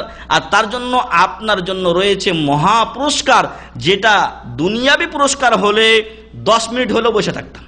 কিন্তু না জানার কারণে মহাপুরস্কার ছেড়ে অনেকে সুন্নাত পড়া শুরু করে দেয়। তাহলে গুনাহমোচনের 3 নাম্বার উপায় আপনাদের সামনে পেশ করছি, সেটা হলো ফরজ নামাজের পরে যে জিকির আজকারগুলো আছে সেগুলো আমাদেরকে করতে হবে। আল্লাহ রাসূল সাল্লাল্লাহু আলাইহি সাল্লাম বলেন, মান সাব্বাহা দুবুরা কুল্লি সালাতিন সালাসান ওয়া সালাসিন, যে ব্যক্তি প্রত্যেক ফরজ নামাজের পরে 33 বার কি পড়ে? সুবহানাল্লাহ, তাসবিহ পড়ে, সুবহানাল্লাহ পড়ে 33 বার। আর ওয়া হামিদা সালাসান ওয়া সালাসিন, আলহামদুলিল্লাহ পড়ে কয়বার? 33 বার। ওয়া কাব্বারা সালাসান ওয়া সালাসিন, আর আল্লাহু আকবার পড়ে কয়বার? 33 বার। ফাতিলকা তিসআতুন ওয়া তিসউন, কয়বার হলো? 99। 3 33 99। সুম্মা কাল, তারপর বলে, মানে 100 বার পূরণের জন্য বলে, লা ইলাহা ইল্লাল্লাহু ওয়াহদাহু লা শারীকা লাহু লাহুল মুলকু ওয়া লাহুল হামদু ওয়া হুয়া আলা কুল্লি শাইইন কাদির। তাহলে কত হলো? 100। পুরস্কার কি? গুফিরাত খাতায়াহু, আল্লাহু আকবার, গুফিরাত খাতায়াহু, তার সকল গুনাহ আল্লাহ মাফ করে দেন, সুবহানাল্লাহ। ওয়া ইন কানাত মিসলা জাবাদিল বাহর, যদিও সেটা সমুদ্রের ফেনা রাশি সমতুল্য হয়। আল্লাহু আকবার। জি, সগীরা গুনাহ হবে, তওবা যদি এর সাথে থাকে, কবিরা গুনাহ আল্লাহ মাফ করবেন। কবিরা গুনাহের জন্য তওবা শর্ত। আপনি যদি তওবাকে এর সাথে মিলিয়ে দেন যে আল্লাহ তাআলা আমি এই পাপটা করছি যেটা কবিরা গুনাহ, যার ব্যাপারে আল্লাহর পক্ষ থেকে শাস্তি আছে, যেগুলো আমরা গত 2 সপ্তাহে আপনাদেরকে বলেছি, এই কাজগুলো হচ্ছে অভিশপ্ত কাজ। যেগুলো অভিশপ্ত কাজ সেগুলো অবশ্যই কাবাইরুজ যুনুব এবং মোস্ট কাবাইরুজ যুনুব, বড় সবচেয়ে হাই লেভেলের এগুলো, যেগুলোতে অভিশাপ দেওয়া হয়েছে। এবং সেই রকম 25টি অভিশপ্ত বিষয়ের কথা আপনাদেরকে আমরা এর আগে বলে এসেছি। এখন এই সকল অভিশপ্ত বিষয় থেকে বাঁচার উপায় কি? এই বাঁচার উপায়গুলো রয়েছে আপনার সামনে। তবে কবিরা গুনাহ হলে অবশ্যই তার সাথে তওবা লাগবে। গফিরাত লাহু খাতায়াহু ওয়া ইন কানাত মিসলা জাবাদিল বাহর, তার গুনাহ যদি সমুদ্রের ফেনারাশি সমতুল্য হয়, আল্লাহ সেই গুনাহ কি করবেন? মোচন করে দিবেন। রাওয়াহু মুসলিম, মুসলিম শরীফের হাদিস। মিথ্যা হওয়ার ব্যাপারে কোনো ইয়ে আছে নাকি? সংশয় আছে? এখানে মিথ্যা হওয়ার কোনো চান্স নাই, এখানে নো সুযোগ। এজন্য সহি হাদিস আমল আমরা করব কিনা বলেন তো? আমল করব। যদি আপনার টাইম না থাকে, যদি লেমোজিনওয়ালা ভাই যারা আছেন আপনার গাড়িতে মুখালাফা লাগিয়ে দিতে পারে, আপনি পড়তে পড়তে চলে যান, এস মুশকিল। আপনি এগুলো পড়তে পড়তে আপনার গাড়িতে উঠেন, গাড়িতে বসে আপনি এগুলো পড়া শেষ করেন, তারপর আপনি গাড়ি চালান। আপনার গাড়িতে বসে বসেও আপনি মেলা জিকির আজকার করতে পারেন। ইশারায় আপনি দাঁড়িয়ে আছেন, অনেক ইশারা 2 মিনিটের উপরে, 3 মিনিট অনেক সময় অনেক ইশারা থাকে, আপনি 3 মিনিটে মেলা জিকির আজকার করে নিতে পারেন। সম্মানিত ভাই এবং বন্ধুগণ, আমরা একটু সতর্ক হলে আমাদের সময়কে আমরা কাজে লাগাতে পারি। আল্লাহ যেন তৌফিক দান করেন, আল্লাহুম্মা আমিন। 4 নাম্বার গুনাহ মোচনের উপায় হচ্ছে আশ-শাহাদাতু ফী সাবিলিল্লাহ, আল্লাহর রাস্তায় শহীদ হওয়া, অর্থাৎ জিহাদের ময়দানে মৃত্যুবরণ করা, শাহাদাত বরণ করা। আল্লাহ রাসূল সাল্লাল্লাহু আলাইহি ওয়াসাল্লাম বলেন, ইয়াগফিরুল্লাহু লিশ-শাহীদি কুল্লা শাই, আল্লাহ তাআলা শহীদের সব গুনাহ মাফ করে দেন, তবে একটা গুনাহ, ইল্লাদ দাইন, গুনাহ না বরং এটা ঋণটা আল্লাহ তাআলা মাফ করবেন না। এজন্য ঋণটা কি করতে হবে? পরিশোধ করতে হবে। তাই যে ব্যক্তি মারা যান বা শহীদ হন, তার ছেড়ে যাওয়া সম্পদের মধ্য থেকে সর্বপ্রথম কি কাজ করতে হবে? তার ঋণ পরিশোধ করতে হবে, তার দাফন কাফন এগুলো করতে হবে। কিন্তু আমাদের সমাজে মেলা লোক কল্পনা করে লোকটা মরলেই তো কিছু পামো না। ভাই, এমন করা যাবে না, এমন কারো মৃত্যু কামনা করা ঠিক নয়। তাহলে 4 নাম্বার উপায় হলো আল্লাহর রাস্তায় শাহাদাত বরণ করা, যার আশা করাটা, এখন আশা আমাদের মনে থাকতে পারে কিন্তু এখন পরিস্থিতি আমাদের কাছে নেই, তারপরেও মনের আশা আকাঙ্ক্ষা রাখতে হবে, এটা একটা ঈমানের অংশ বটে। রাওয়াহু মুসলিম, মুসলিম শরীফের হাদিস। 4 নাম্বার গেল। 5 নাম্বার হচ্ছে কাসরাতুল খুতা ইলাল মাসাজিদ, বেশি বেশি মসজিদে যাওয়া, বেশি বেশি মসজিদে যাওয়া। এখন তো আমরা প্রায় অলসী হয়ে গেছি, একটু কিছু অজুহাত পেয়েছি, যাক বাসায় পড়ে নেই, রুমে পড়ে নেই, এরকম অনেক লোক আমরা রয়েছি না। এগুলো, এই অলসতা দূর করতে হবে। এগুলো হচ্ছে শয়তানি ওয়াসওয়াসা, আল্লাযী ইউওয়াসওয়িসু ফি সুদুরিন নাস, এরা আমাদের অন্তরে ওয়াসওয়াসা দেয়, আর এই কাজটা করে ফেলা, এই কাজটা করে ফেলা, দেখবেন ওই করতে করতে গিয়ে জামাত ছুটে গেছে আপনার, এরকম অনেক সময় হয়ে থাকে। তাই ওইখান থেকেই শয়তানকে তালাক দেন, আপনি আপনার নামাজে রওনা হয়ে যান। নামাজে যদি আমরা বেশি বেশি মসজিদে যাই তাহলে তার সওয়াব আছে। এবং ইবনে মাসউদ রাদিয়াল্লাহু আনহু বলছেন যে আমাদের সময় জামাত থেকে পিছনে যারা থাকতো আমরা তাদেরকে খালেস মুনাফিক বলে জানতাম। আল্লাহু আকবার। তাহলে আমাদের উচিত নয় কোনো সময় জামাত ত্যাগ করা। যদি একান্ত কোনো কারণ আমার সাধ্যের বাইরে হয়ে গেছে, আমি এখন খবর থেকে বা কোনো জায়গা থেকে রওনা দিয়েছি, কিন্তু জামাতটা আমার ইচ্ছা ছিল অমুক জায়গায় গিয়ে ধরবো, ইশারার কারণে ধরতে পারলাম না, তাহলে পৌঁছার সাথে সাথে আমার আউয়াল কাজ কি হবে?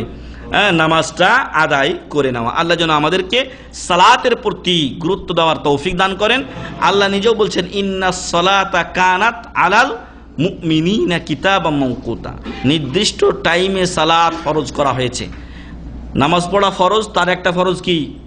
নির্দিষ্ট টাইমে নামাজ পড়া। আপনার নামাজের টাইম যদি আপনি আরেক টাইমে গিয়ে নামাজ পড়েন তাহলে আপনার নামাজ হবে না, ইল্লা লিউযরিন শারঈ, শারঈ ওযর ব্যতীত।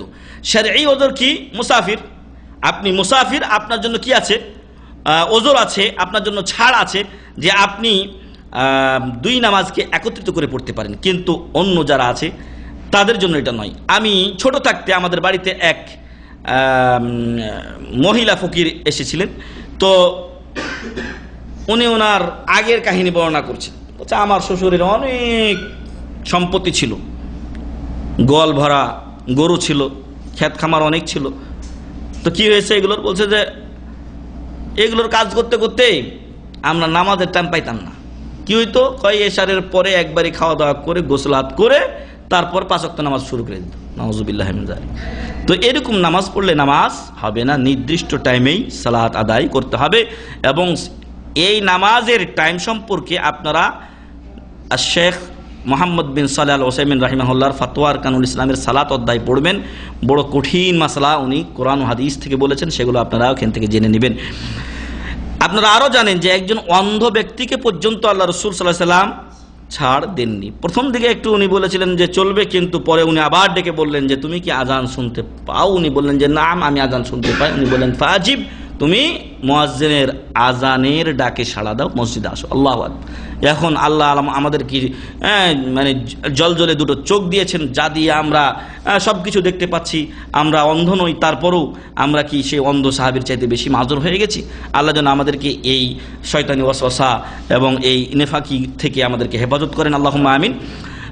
আল্লাহ রাসূল সাল্লাল্লাহু আলাইহি ওয়াসাল্লাম বলেন যে আলা আদুল্লুকুম আলা আদুল্লুকুম আলা মা ইয়ামহুল্লাহু বিহিল খাতায়া, আমি কি তোমাদেরকে এমন বিষয়ের কথা বলে দেব না যার মাধ্যমে মহান রব্বুল আলামিন খাতায়া গুনাহসমূহ কি করেন, মোচন করে দেন। ওয়ারফাউ বিহিদ দারাজাত, এখানে আরেকটা অতিরিক্ত বিষয়, এবং আল্লাহ তাআলা তার মাধ্যমে কি করেন, আপনার মর্যাদা উঁচু করবেন। যদি আপনার কোম্পানিতে বলা হয় যে নিয়মিত আসবেন, যদি আপনার বছরে একদিনও লেট না থাকে তাহলে বছরের শেষে আপনার 1000 রিয়াল বেতন বাড়িয়ে দেওয়া হবে, সবাই তো আমার মনে হয় যে সবাই ঠিক টাইম মতো যাবে, কারণ 1000 রিয়াল সবাই চাই।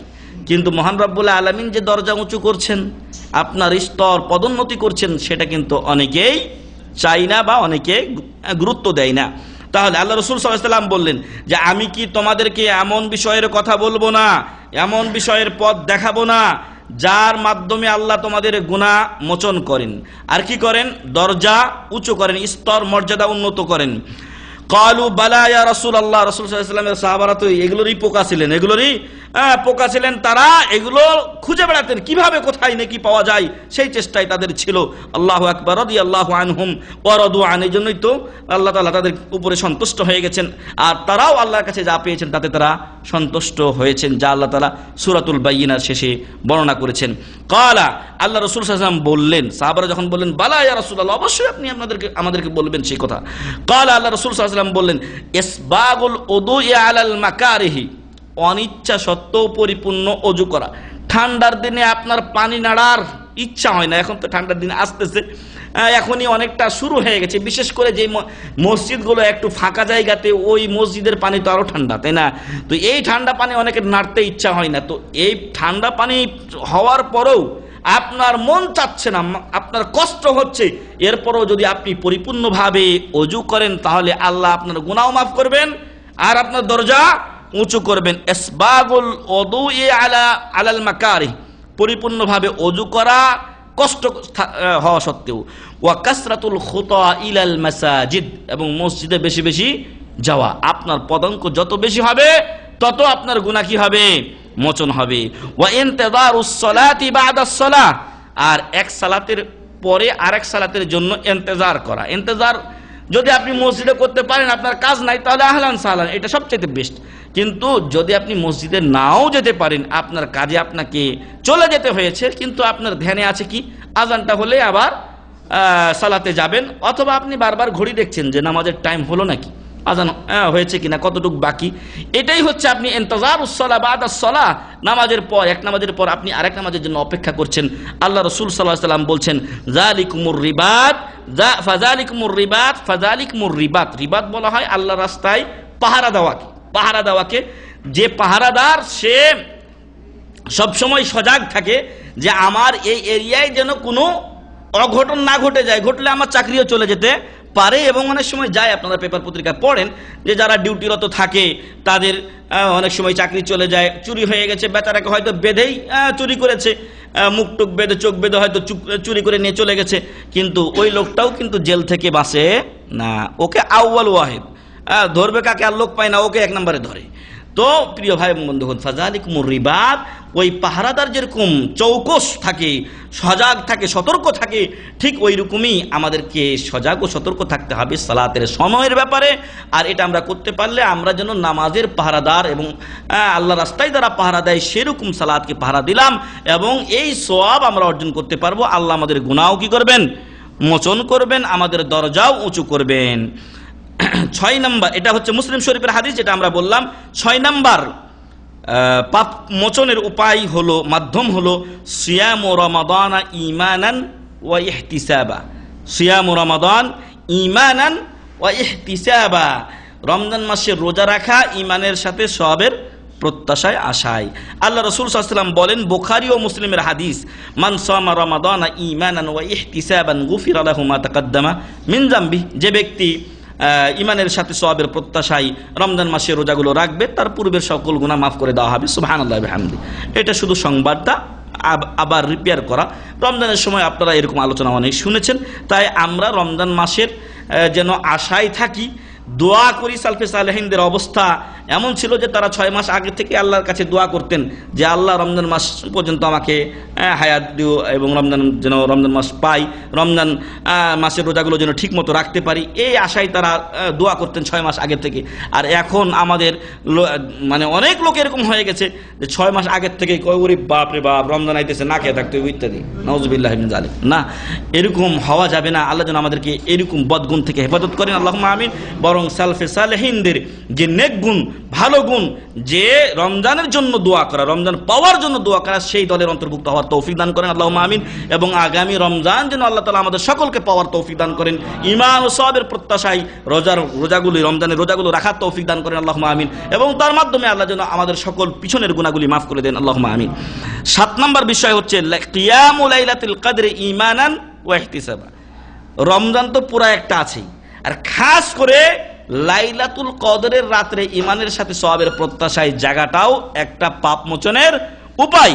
রাসূল সাল্লাল্লাহু আলাইহি সাল্লাম বলেন, মান কামা লাইলাতুল কদরে ঈমানান ওয়া ইহতিসাবা, মান কামা লাইলাতুল কদরে ঈমানান ওয়া ইহতিসাবা, যে ব্যক্তি ঈমানের সহিত সওয়াবের প্রত্যাশায় লাইলাতুল কদর জাগবে, গুফিরা লাহু মা তাকাদ্দামা মিন যামবি, তার পূর্বের সকল গুনাহ আল্লাহ মাফ করে দিবেন। সুবহানাল্লাহি ওয়া বিহামদিহি। রাওয়াহুল বুখারী ও মুসলিম, বুখারী ও মুসলিমের হাদিস। 7 নম্বর বিষয়, আমাদের অনেকগুলো বিষয় আছে, শেষ করতে পারবো না, এই জন্য হেডলাইন আপনাদেরকে দিয়ে যাচ্ছি এবং একটা করে দলিল। 7 নম্বর বিষয় কিয়ামুল, আচ্ছা গেল 7 নম্বর, এটা আমরা 7 নম্বর বললাম।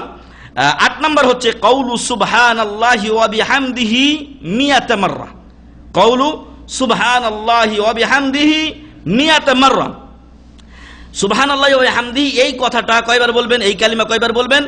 100 বার। আল্লাহ রাসূল সাল্লাল্লাহু আলাইহি সাল্লাম বলেন, মান ক্বালা সুবহানাল্লাহি ওয়া বিহামদিহি ফি ইয়াউমিন মিয়াতা মাররা, যে ব্যক্তি প্রত্যেক দিন 100 বার করে সুবহানাল্লাহি ওয়া বিহামদিহি পড়ে, হুত্তাত খাতায়াহু ওয়া ইন কানাত মিসলা জাবাদিল বাহর, তার সকল গুনাহ রেখে দেওয়া হয়, নিচে নামিয়ে দেওয়া হয়, মানে মুছে দেওয়া হয়, মাফ করে দেওয়া হয়, যদিও সেটা সমুদ্রের ফেনারাশি সমতুল্য হয়। আল্লাহু আকবার।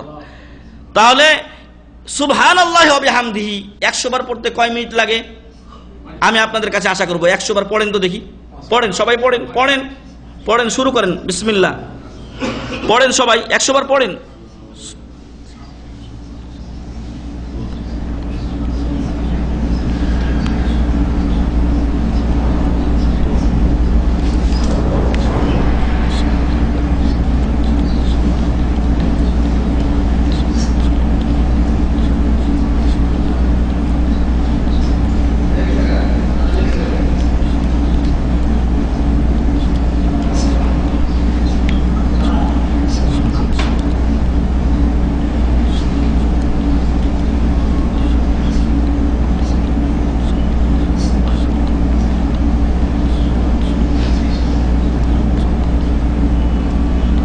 হয়েছে কারো?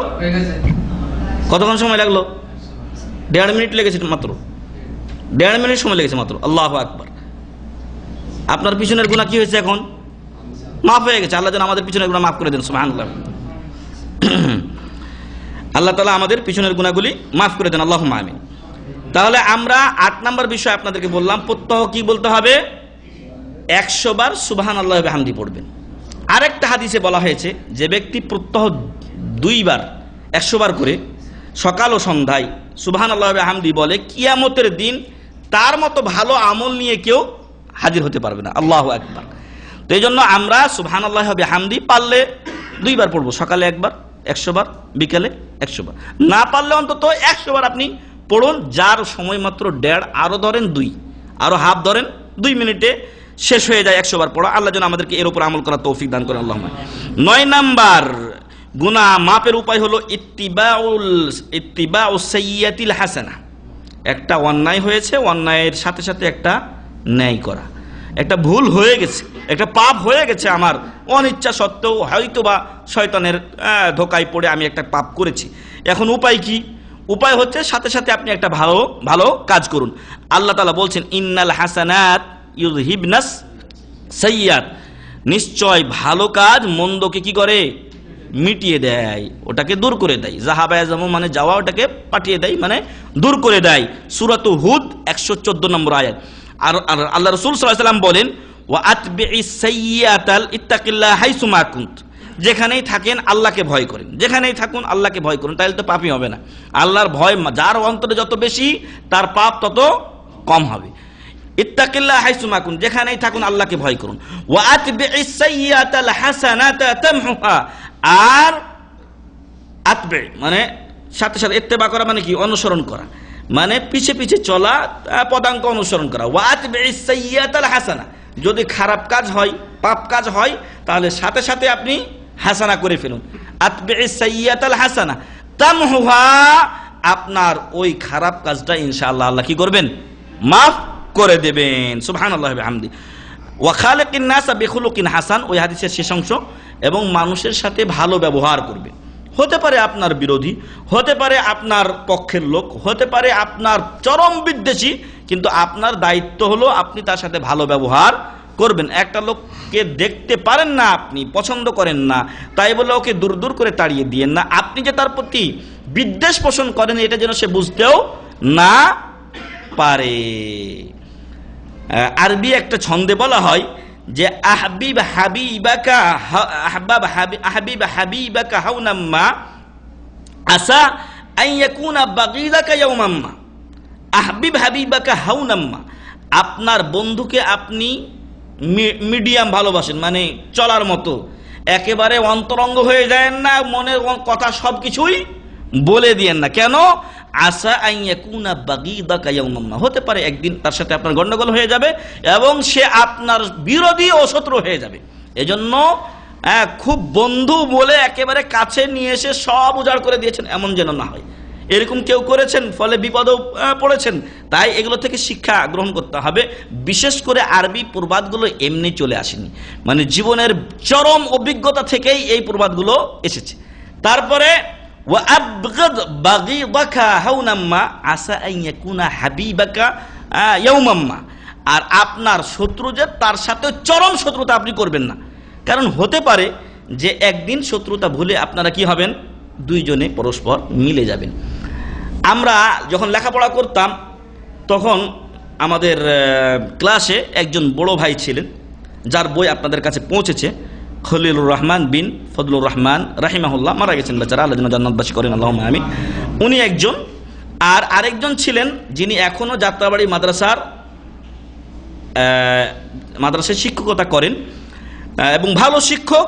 আমাদের এখানকার অনেকে হয়তো চিনতে পারে নাম বললে।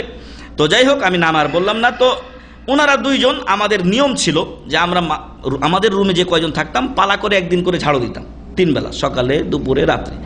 কিন্তু উনি একজন শিক্ষক আর উনি একজন মুরব্বী হিসেবে ওনারা নিজের থেকেই দিতেন না। আর ওনাদের দুইজনের পরে যিনি ছিলেন, তৃতীয় জন, উনি ওনাদের দুইজনকে না দিয়ে ওনার থেকে শুরু করতেন। ফলে ওনাদের এটা চলেই আসছিল, কেউ ব্যাকে নিয়ে। হঠাৎ করে একদিন একটা ছেলে বলছে যে ওনারা ঝাড়ু না দিলে আমি দেব না, কি করবেন এখন? তো যাই হোক, এ নিয়ে একদিন একটু গ্যাঞ্জাম হলো। আমি বললাম যে ওদের হক, ও যে কথা বলেছে, যারা রুমে থাকে দিয়ে দেওয়া উচিত। কেউ যদি এহতেরাম তাকে না করে তাদেরকে, তাহলে তো আমাদের করার কিছু নেই। যাই হোক, তো এই কথা নিয়ে একজন আমার সাথে কথা বন্ধ হয়ে গেল অনেক দিন বন্ধ, কথাই বলেন আমার সাথে, দেখা সাক্ষাৎ হয়, সালাম হয়। কিন্তু হঠাৎ করে একদিন পরীক্ষার সময় আমি টয়লেটে গেছি। আলহামদুলিল্লাহ, আল্লাহ যা শিখিয়েছেন, রেজাল্ট ভালো ছিল। তো আমি গেছি, হঠাৎ ওই বেচারা আর একটা পড়া পারে না, পরীক্ষায় যে প্রশ্ন এসেছে পারে না। হঠাৎ করে বাথরুমে আমার সাথে তার দেখা হয়। ভাই মুখলেস, এটা কি? তো এতদিন যে শত্রুতা করে এসেছে, হঠাৎ করে একটা প্রয়োজনে সে কি হয়েছে, আমার বন্ধ হয়ে গেছে। এখন ওগুলো আমরা ভুলে গেছি। তো আপনি যাকে শত্রু মনে করছেন বা বিরোধী মনে করছেন, বা আপনার সাথে যার মিল নেই, তার সাথে এমন চরম বিরোধিতায় আপনি লিপ্ত হবেন না যে কোনোদিন তার সাথে মিলা সম্ভব না। হতে পারে সে আপনার একদিন বন্ধু হয়ে যেতে পারে। এই জন্য ওই পথটা কি রাখুন, একটু খোলা রাখুন। তো সম্মানিত ভাই এবং বন্ধুগণ, ওয়া খালিকিন নাস বিখুলুকিন হাসান, মানুষের সাথে ভালো ব্যবহার করুন। আপনার বিরোধী, আপনার বিদ্বেষী বলে তার সাথে খারাপ ব্যবহার করিয়েন না। এবং বিশেষ করে আপনি যখন দাম্মাম ইসলামিক সেন্টারের ছাত্র, তখন বলবো যে আপনার চরিত্রকে ভালো করুন। আপনি অপরের সাথে যখন কথা বলছেন আদবের সাথে কথা বলুন। আপনি যে কোনো বিষয়ে লেখালেখি করছেন আদবের সাথে লেখালেখি করুন। এবং এমন কোনো বিষয় নিয়ে লেখালেখি করবেন না যা হয়তো আপনার অথবা আপনার আপনি যে সংগঠন করছেন অথবা আপনি যেই সেন্টারের দিকে নিজেকে নিসবত করেন তাদের কারো ইজ্জতের হানি হয়, এমন কোনো কাজ আপনারা করবেন না। এবং সবচাইতে বড় জিনিস যেটা, যে আপনি ইসলামের উপরে চলবেন, সব খালাস। আপনি ইসলামের উপরে চলবেন, আপনি সুন্দর চরিত্রের উপরে চলবেন। আল্লাহ যেন আমাদেরকে সে তৌফিক দান করেন, আল্লাহুম্মা আমিন। যে কথা বলছিলাম, তাহলে খারাপ বা যদি পাপ হয়ে যায় সাথে সাথে একটা নেকি করার চেষ্টা করতে হবে।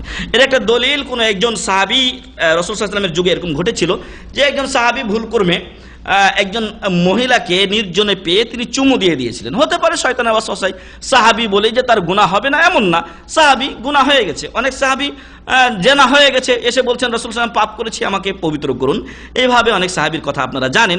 যাই হোক, এই সাহাবী এসে বলছেন আল্লাহ রাসূল সাল্লাল্লাহু আলাইহি ওয়াসাল্লামের কাছে, জোহর অথবা আসরের সময়ে উনি এসেছেন, নামাজের কিছুক্ষণ পূর্বে উনি রাসূল সাল্লাল্লাহু আলাইহি ওয়াসাল্লামের ডান দিকে আসছেন যে আল্লাহ রাসূল সাল্লাল্লাহু আলাইহি ওয়াসাল্লাম, আমি পাপ করেছি, আমাকে পবিত্র করুন।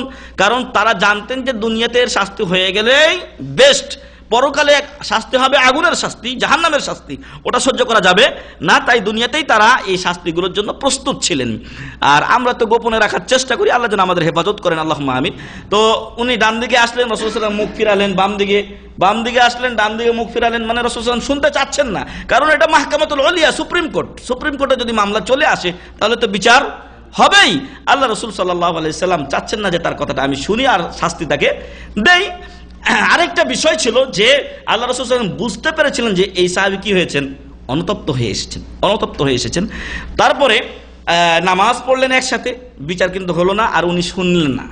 নামাজ পড়ার পরে আল্লাহ রাসূল সাল্লাল্লাহু আলাইহি ওয়াসাল্লামের কাছে উনি আবার এসেছেন, এসে বলছেন আল্লাহ রাসূল, আমি পাপ করেছি, আমাকে পবিত্র করুন।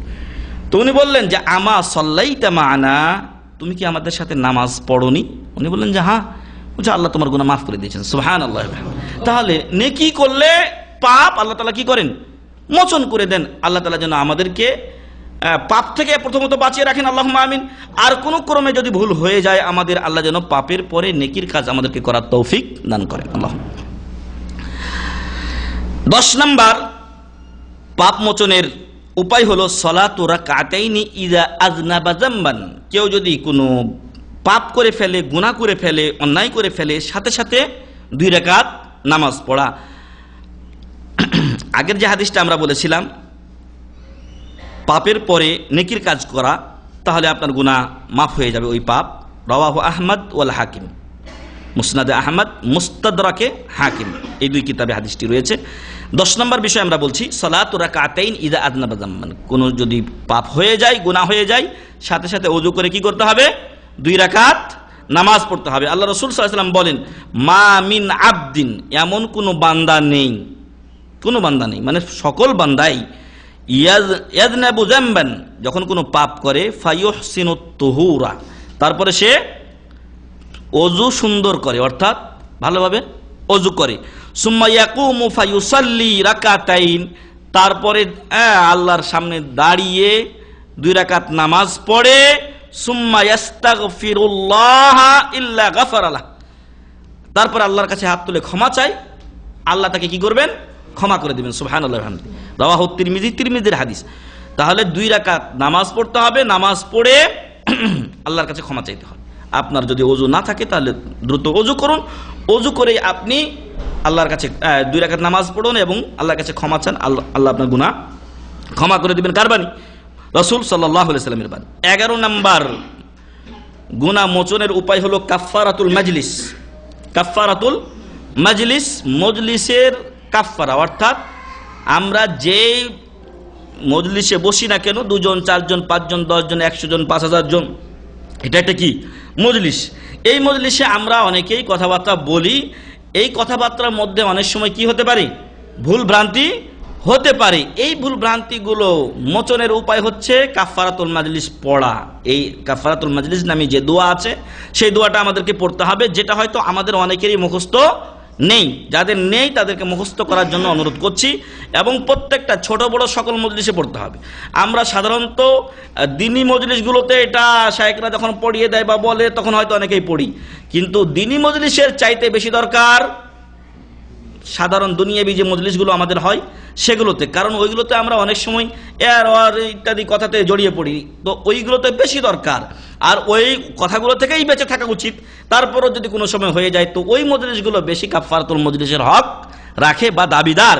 যাই হোক, আল্লাহ রাসূল সাল্লাল্লাহু আলাইহি ওয়াসাল্লাম বলছেন যে মান জালাসা জালসাতান ফাকাসুরা লাগাতুহু, যে ব্যক্তি কোনো জালসায় বসলো এবং ওইখানে ওয়াহিতুক কথা বেশি হয়ে গেল, ফাকালা কাবলা আন ইয়াকুমা মিন মাজলিসি যালিক, ওই ব্যক্তি ওই মজলিস থেকে উঠার আগেই বলল, কি বলল? সুবহানাকা সুবহানাকা আল্লাহুম্মা ওয়া বিহামদিকা আশহাদু আল্লা ইলাহা ইল্লা আনত আস্তাগফিরুকা ওয়া আতুবু ইলাইক ইল্লা গাফারা লাহু মা কানা ফি মাজলিসিহি যালিক ইল্লা গুফিরা লাহু মা কানা ফি মাজলিসিহি যালিক।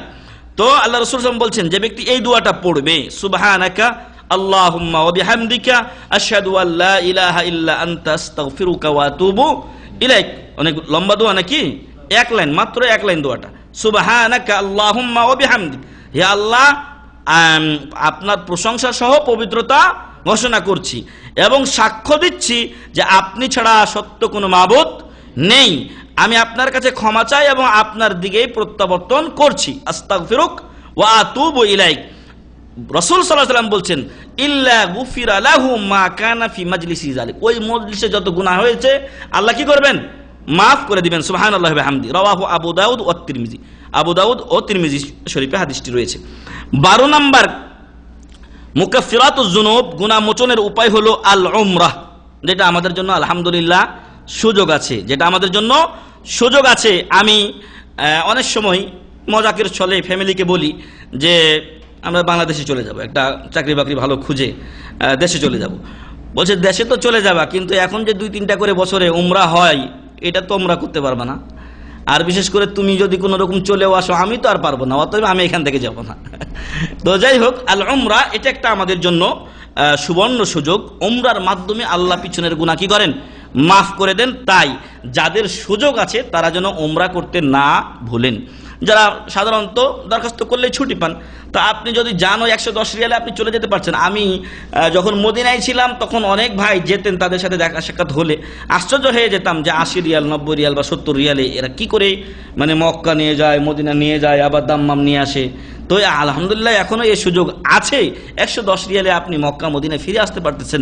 তো এই সুযোগটাকে যেন আমরা কাজে লাগাই। 110 রিয়াল 20 রিয়াল এটা কিছুই না, কারণ মরে গেলে এগুলো সবই আমাদের অর্থ থেকে যাবে, আমাদের সাথে সেটাই যাবে যেটা আমরা আমল করব এবং আল্লাহর রাস্তায় খরচ করে যাব।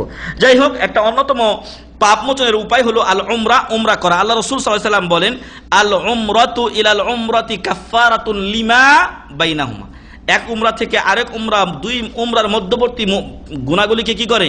মোচন করে দেয়। সুবহানাল্লাহি ওয়া বিহামদিহি, রাওয়াহুল বুখারী ও মুসলিম, বুখারী ও মুসলিমের হাদিস। 13 নম্বর হচ্ছে আল হজ। 13 নম্বর আল হজ। আল্লাহ রাসূল সাল্লাল্লাহু আলাইহি ওয়াসাল্লাম বলেন, মান হাজ্জা লিল্লাহি ফালাম ইয়ারফুস, যে ব্যক্তি আল্লাহর সন্তুষ্টির জন্য কি করলো? হজ করলো, নামের জন্য না। দুনিয়াতে মেলা মানুষ আছে যারা নামের জন্য নির্বাচনে দাঁড়াবে, আলহাজ হুসাইন মোহাম্মদ মেলা কিছু যেন লাগায় ইত্যাদি ইত্যাদি, আলহাজ লাগাবে এই জন্য হজ করে না, এই উদ্দেশ্যে হজ করলে হজ কবুল হবে না। ইন্নামাল আমালু বিন্নিয়াতের অর্থ এটাই যে আপনার অন্তরে যে নিয়ত আছে ওই অনুযায়ী আল্লাহ আপনাকে ফল দিবেন। ফলে আপনি দুনিয়ার সামান্য বিষয়ের জন্য কেন পরকালের বৃহৎ জিনিস ছেড়ে দিবেন? আল্লাহ তাআলা বলছেন, আল্লাহ রাসূল সাল্লাল্লাহু আলাইহি ওয়াসাল্লাম বলছেন, মান হাজ্জা লিল্লাহি ফালাম ইয়ারফুস, যে ব্যক্তি আল্লাহর জন্য হজ করলো আল্লাহর সন্তুষ্টি কল্পে, ফালাম ইয়ারফুস, এবং কোনো অশ্লীল কথা বলল না, ওয়ালাম ইয়াফসুক, এবং শরীয়তের গণ্ডি থেকে বের হয়ে গেল না, রাজাআকা ইয়াউমি ওয়ালাদাতহু উম্মুহু, সেজন্য ওই দিনের মতো ফিরে আসলো যেদিন তার মা তাকে ভূমিষ্ঠ করেছিল। সুবহানাল্লাহি ওয়া বিহামদিহি, আমরা আমাদের মায়ের পেট থেকেই বের হলাম, ওই দিন আমাদের অনেকগুলো গুনাহ ছিল না, না একটাও গুনাহ ছিল না। একটু আগে এক ভাই জিজ্ঞাসা করছিলেন যে ছোট বাচ্চাকে নিলে নাকি নামাজ হবে না, আবার ওই ধুইতে হবে, ওযু করতে হবে। ছোট বাচ্চাও তো মাসুম, ও তো আমাদের চাইতে অনেক অনেক উত্তম, ওর মতো যদি আমরা মাসুম হতে পারতাম, আল্লাহ যেন আমাদের গুনাহগুলো মোচন করে দেন, আল্লাহুম্মা আমিন। তো যেদিন মায়ের পেট থেকে ভূমিষ্ঠ হলো কোনো ব্যক্তি সুন্দরভাবে হজ করতে পারলে সে যেন ওই দিনের মতো ফিরে যায়। যারা আমরা হজ করেছি, আল্লাহ যেন আমাদের কোনো ভুল ত্রুটি হয়ে থাকলে আল্লাহ যেন ওগুলো মোচন করে দিয়ে আমাদেরকে এই সওয়াব দান করেন, আল্লাহুম্মা আমিন। যারা এবার হজ করে গেলেন, ভবিষ্যতে হজ করবেন, আল্লাহ যেন তাদেরকে কবুল হজ করার তৌফিক দান করেন, আল্লাহুম্মা আমিন। রাওয়াহুল বুখারী ও মুসলিম, বুখারী ও মুসলিমের হাদিস। আরেক হাদিসে বলা হয়েছে যে তাবিউ বাইনাল হজ্জ ওয়াল উমরা, হজ ও উমরার মাঝে ধারাবাহিকতা রক্ষা করো। কেন? ফাইন্নাহুমা ইয়ানফিয়ানিল কিরা ওয়াল ফাইন্নাহুমা ইয়ানফিয়ানিল ফাকরা ওয়াজ যুনুব কামা ইয়ানফিল কিরু খাবাসাল হাদিদি ওয়াজ যাহাবি ওয়াল ফিদ্দা। তোমরা হজ ও উমরার মাঝে ধারাবাহিকতা রক্ষা করো, অর্থাৎ পরস্পর করার চেষ্টা করো। যদি এক মাসে পারেন খুবই ভালো, যদি আপনি মাসে 2টা পারেন আরও ভালো, যদি 2 মাসে পারেন তাহলে একটু কম হলো, না হলে 3 মাসে করুন, না হলে 4 মাসে করুন, 5 মাসে করুন, মানে যত বেশি করা সম্ভব আপনি সেটাই করবেন। তো আল্লাহ রাসূল সাল্লাল্লাহু আলাইহি ওয়াসাল্লাম বলছেন তাবিউ বাইনাল হজ্জি ওয়াল উমরা, হজ ও উমরার মাঝে ধারাবাহিকতা, পারস্পরিকতা বা একটু কন্টিনিউ করার চেষ্টা করো। কেন? ফাইন্নাহুমা ইয়ানফিয়ানিল ফাকরা ওয়াজ যুনুব। আমরা মনে করি 110 রিয়াল চলে গেল, হজ করলে 5000 রিয়াল চলে গেল, কিন্তু আল্লাহ রাসূল সাল্লাল্লাহু আলাইহি ওয়াসাল্লাম বলছেন যে হজ ও উমরা আপনার দারিদ্রতা দূর করে। 1 নাম্বার কি? 1 নাম্বার আপনার দারিদ্রতা দূর করে, ওয়াজ যুনুব, আর আপনার পাপও মোচন করে দেয়।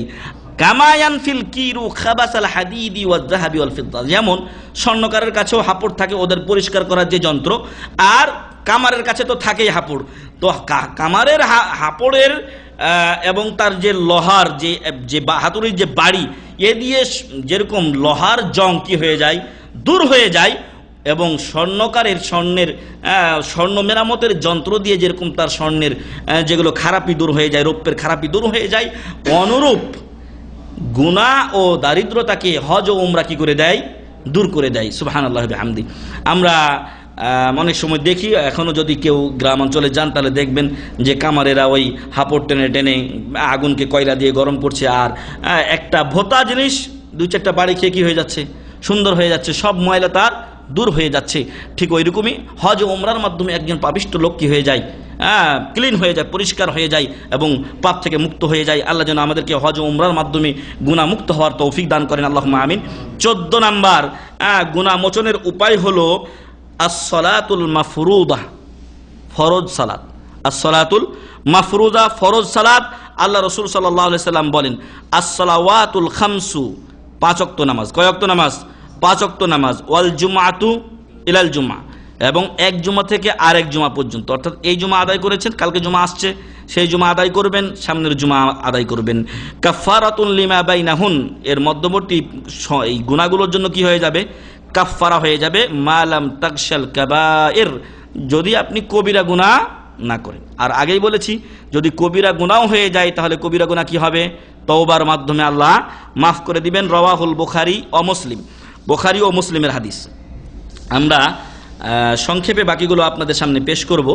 15 নাম্বার হচ্ছে যে যখন মুয়াজ্জিন সাহেব আজান দেন তখন আমাদেরকে বলতে হবে আশহাদু আল্লা ইলাহা ইল্লাল্লাহ ওয়াহদাহু লা শারীকা লাহ ওয়া আন্না মুহাম্মাদান আবদুহু ওয়া রাসূলুহু রাদিতু বিল্লাহি রাব্বান ওয়া বিমুহাম্মাদির রাসূলা ওয়া বিল ইসলামি দীনা। এটা অনেক সময় আমরা এইভাবে বলি, রাদিতু বিল্লাহি রাব্বান ওয়া বিল ইসলামি দীনা ওয়া বিমুহাম্মাদিন নবিয়্যান ওয়া রাসূলা বা নবিয়্যা ওয়া রাসূলা গুফিরা লাহু যামবুহু, তার পিছনের গুনাহগুলি আল্লাহ কি করবেন? মাফ করে দিবেন। রাওয়াহু মুসলিম, মুসলিমের হাদিস। তাহলে আজান শোনার পরে এই দোয়াটা যদি আমরা পড়ি এই সওয়াব আমরা পাবো। 16 নম্বর বিষয় হচ্ছে as-সাদাকা, সাদকা করা, দান সাদকা, যে ব্যাপারে আমরা গত সপ্তাহে শুক্রবারে আলোচনা করেছিলাম।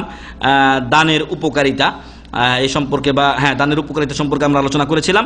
আল্লাহ রাসূল সাল্লাল্লাহু আলাইহি ওয়াসাল্লাম বলেন as-সাদাকাতু তুতফিউল খাতিয়া কামা ইউতফিউল মাউন নার, সাদকা আপনার গুনাহকে মোচন করে দেয় যেমন পানি আগুনকে নিভিয়ে দেয়। পানি যদি আগুনে ঢালেন তাহলে আগুন বন্ধ হয়ে যায়, ঠিক ওইরকম আপনার গুনাহ কি হবে? সাদাকার মাধ্যমে দূরীভূত হয়ে যাবে ইনশাআল্লাহ। রাওয়াহু তিরমিজি, তিরমিজি শরীফের হাদিস। 17 নম্বর আমল হলো গুনাহ মোচনের উপায় হলো সিয়ামু ইয়াউমি আরাফা, আরাফার দিবসের রোজা রাখা। আল্লাহ রাসূল বলেছেন যে ব্যক্তি আরাফার দিবসে রোজা রাখবে তার পূর্বের এবং আগামী 1 বছর, মোট 2 বছরের গুনাহ মাফ হয়ে যাবে। আল্লাহ যেন এই সুন্নাতকে আমাদের দেশে বলবৎ করেন, আল্লাহুম্মা আমিন। এই সুন্নাত খুব কম আমাদের দেশে, আলহামদুলিল্লাহ। আস্তে আস্তে সুন্নাত চালু হচ্ছে, বেদাত উঠে যাচ্ছে। আল্লাহ যেন আমাদের সমাজকে সুন্নাত যুক্ত, তৌহিদ যুক্ত করেন এবং শিরক ও বেদাত মুক্ত করেন, আল্লাহুম্মা আমিন। যেগুলো রোজা নাই ওগুলোই হাজির হয়ে আছে, আর যেগুলো আছে শরীয়তে, যেগুলোর ফজিলত আছে প্রমাণিত, সেগুলো আমাদের সমাজে নেই। 18 নম্বর হলো সিয়ামু ইয়াউমি আশুরা, যেটা কিছুদিন পূর্বে আমরা পালন করেছি, আশুরার দিন অর্থাৎ 10ই মুহররমের দিন রোজা রাখা। আল্লাহ রাসূল সাল্লাল্লাহু আলাইহি ওয়াসাল্লাম এ ব্যাপারে জিজ্ঞাসিত হলে তিনি বলেছিলেন ইউকাফিরুস সানাতাল মাদিয়া, পূর্বের মানে গত বছরের, এখন 1436 হিজরি চলছে, প্রথম মাস, আজকে 27 তারিখ, মানে এই মাস শেষ। এইভাবেই আমাদের জীবনের সময়গুলো একদিন কি হবে, শেষ হয়ে যাবে। আল্লাহ যেন আমাদের জীবনের বাকি সময়গুলোকে তার পথে কাজে লাগানোর তৌফিক দান করেন, আল্লাহুম্মা আমিন। তো আমরা এই মুহররম মাসে কি করেছি, রোজা রেখেছি, এর মাধ্যমে পূর্বের 1435 হিজরির গুনাহ কি হবে, মোচন হয়ে যাবে। আল্লাহ যেন আমাদেরকে সে ফজিলত যারা রোজা রেখেছি তাদেরকে দান করেন, আল্লাহুম্মা আমিন। তাহলে আমরা পরস্পর 17 এবং 18 নম্বর বললাম, আরাফার এবং মুহররম, আশুরাই মুহররমের রোজা রাখা। আর আপনাদের প্রতি আহ্বান হলো যে এই দুইটা সুন্নাতকে খাসভাবে আমরা যেন আমাদের সমাজে প্রচার ও প্রসারের চেষ্টা করি। আর ইবাদতের সুরাত ধরে মানুষের ভিতরে ঢোকাটা অত্যন্ত সহজ। একটা জিনিস আপনি যখন বলবেন আপনার এটা ভুল, এটা বেদাত, এটা সহজে কবুল করতে চাইবে না। কিন্তু আপনি যদি বলেন যে এই রোজাটা রাসূল সাল্লাল্লাহু আলাইহি ওয়াসাল্লাম রেখেছিলেন, তাহলে দেখবেন সহজেই রাখবে। বরং আমাদের সমাজে তো এরকমও কিছু নিয়ম হয়ে গেছে যে এইটার জন্য রোজা দিবস পালন, মানে সবাই রোজা রাখো, এখন দেশব্যাপী যারা তাদেরকে সমর্থন করে রোজা রাখে। তো এই পথটা একটা সহজ পথ, আপনি এটা বেদাত ওটা বেদাত না দিয়ে আপনি এটা ঢুকিয়ে দেন আগে, আস্তে আস্তে ও দেখবেন যে ও যখন এটা আমল করবে তখন ওটার প্রতি তার একটা অনীহা ভাব চলে আসবে। আরও যদি জানি যে এটা ঠিক না, তখন এমনি ছেড়ে দিবে। এই জন্য ধীরস্থিরতা অবশ্যই কাম্য দাওয়াতি কাজে, বিশেষ করে যেটাকে আমরা হিকমত বলছি। 19 নম্বর কাজ হচ্ছে আত-তাহলিল, মানে লা ইলাহা ইল্লাল্লাহ বলা, আর সেটা তাহলিল এইভাবেই পড়া যে আল্লাহ রাসূল সাল্লাল্লাহু আলাইহি ওয়াসাল্লাম বলেছেন যে মান ক্বালা লা ইলাহা ইল্লাল্লাহু ওয়াহদাহু লা শারীকা লাহু লাহুল মুলকু ওয়া লাহুল হামদু ওয়া হুয়া আলা কুল্লি শাইইন কাদির। আমাদের দেশে এটাকে কি বলে, কালিমায়ে তামজিদ, না কালিমায়ে তামজিদ বলে, কালিমায়ে তাওহীদ লা ইলাহা ইল্লাল্লাহ, কালিমায়ে শাহাদাত আশহাদু আল্লা ইলাহা ইল্লাল্লাহ, আর এটাকে বলে কালিমায়ে তামজিদ। এটা আমাদের আঞ্চলিক পরিভাষা, জানি না আপনাদের দিকে আছে কিনা। যাই হোক, তো লা ইলাহা ইল্লাল্লাহু ওয়াহদাহু লা শারীকা লাহু লাহুল মুলকু ওয়া লাহুল হামদু ওয়া হুয়া আলা কুল্লি শাইইন কাদির, এটা কয়বার পড়বেন? 100 বার। ফি ইয়াউমিন মিয়াতা মাররা, 100 বার যদি কেউ পড়ে, কানাত আদলু আশর রিকাব, তাহলে ওই লোক যেন 10টা গোলাম কি করলো, আজাদ করলো। সুবহানাল্লাহ। 10টা গোলামের মূল্য জানেন? একটা মাথার মূল্য এখন সৌদি আরবে 4 লক্ষ রিয়াল। 4 লক্ষ রিয়াল। 10টা দাসের মূল্য কত তাহলে? 10 4 40 লক্ষ। মানে আপনি যদি 100 বার এটা পড়েন প্রত্যেক দিন, তাহলে আপনি যেন 40 লক্ষ টাকা কি করলেন, দান করলেন। আদলু আশর রিকাব, আপনি ওদেরকে যেন না মুক্ত করে দিলেন, কিনে মুক্ত করে দেওয়া। এখন ইয়া নেই, দাস নেই, কিন্তু এই আমলের কি আছে, সুযোগ রয়ে গেছে। আর অতটুক পরিমাণ টাকা কয়জনেরই বা আছে? তাহলে এটা হলো 1 নাম্বার, লা ইলাহা ইল্লাল্লাহ ওয়াহদাহু লা শারীকা লাহু লাহুল মুলকু ওয়া লাহুল হামদু ওয়া হুয়া আলা কুল্লি শাইইন কাদির। এটা দিনে 100 বার পড়ার ফায়দা 1 নাম্বার কি, আপনার জন্য 10টা গোলাম আজাদের সওয়াব লেখা হয়। আর কি হয়, ওয়া কুতিবাত লাহু মিয়াতু হাসানা, আপনার জন্য 100 নেকি লেখা হয়। ওয়া মুহিয়াত আনহু মিয়াতু সাইয়্যা, আর 100টা গুনাহ আপনার বাতিল করে দেওয়া হয়, মুছে দেওয়া হয়। আল্লাহু আকবার। 100টা নেকি লেখা হলো, 100টা গুনাহ মোচন হলো, আর আপনি 10টা দাস গোলাম আজাদের সওয়াব পেলেন।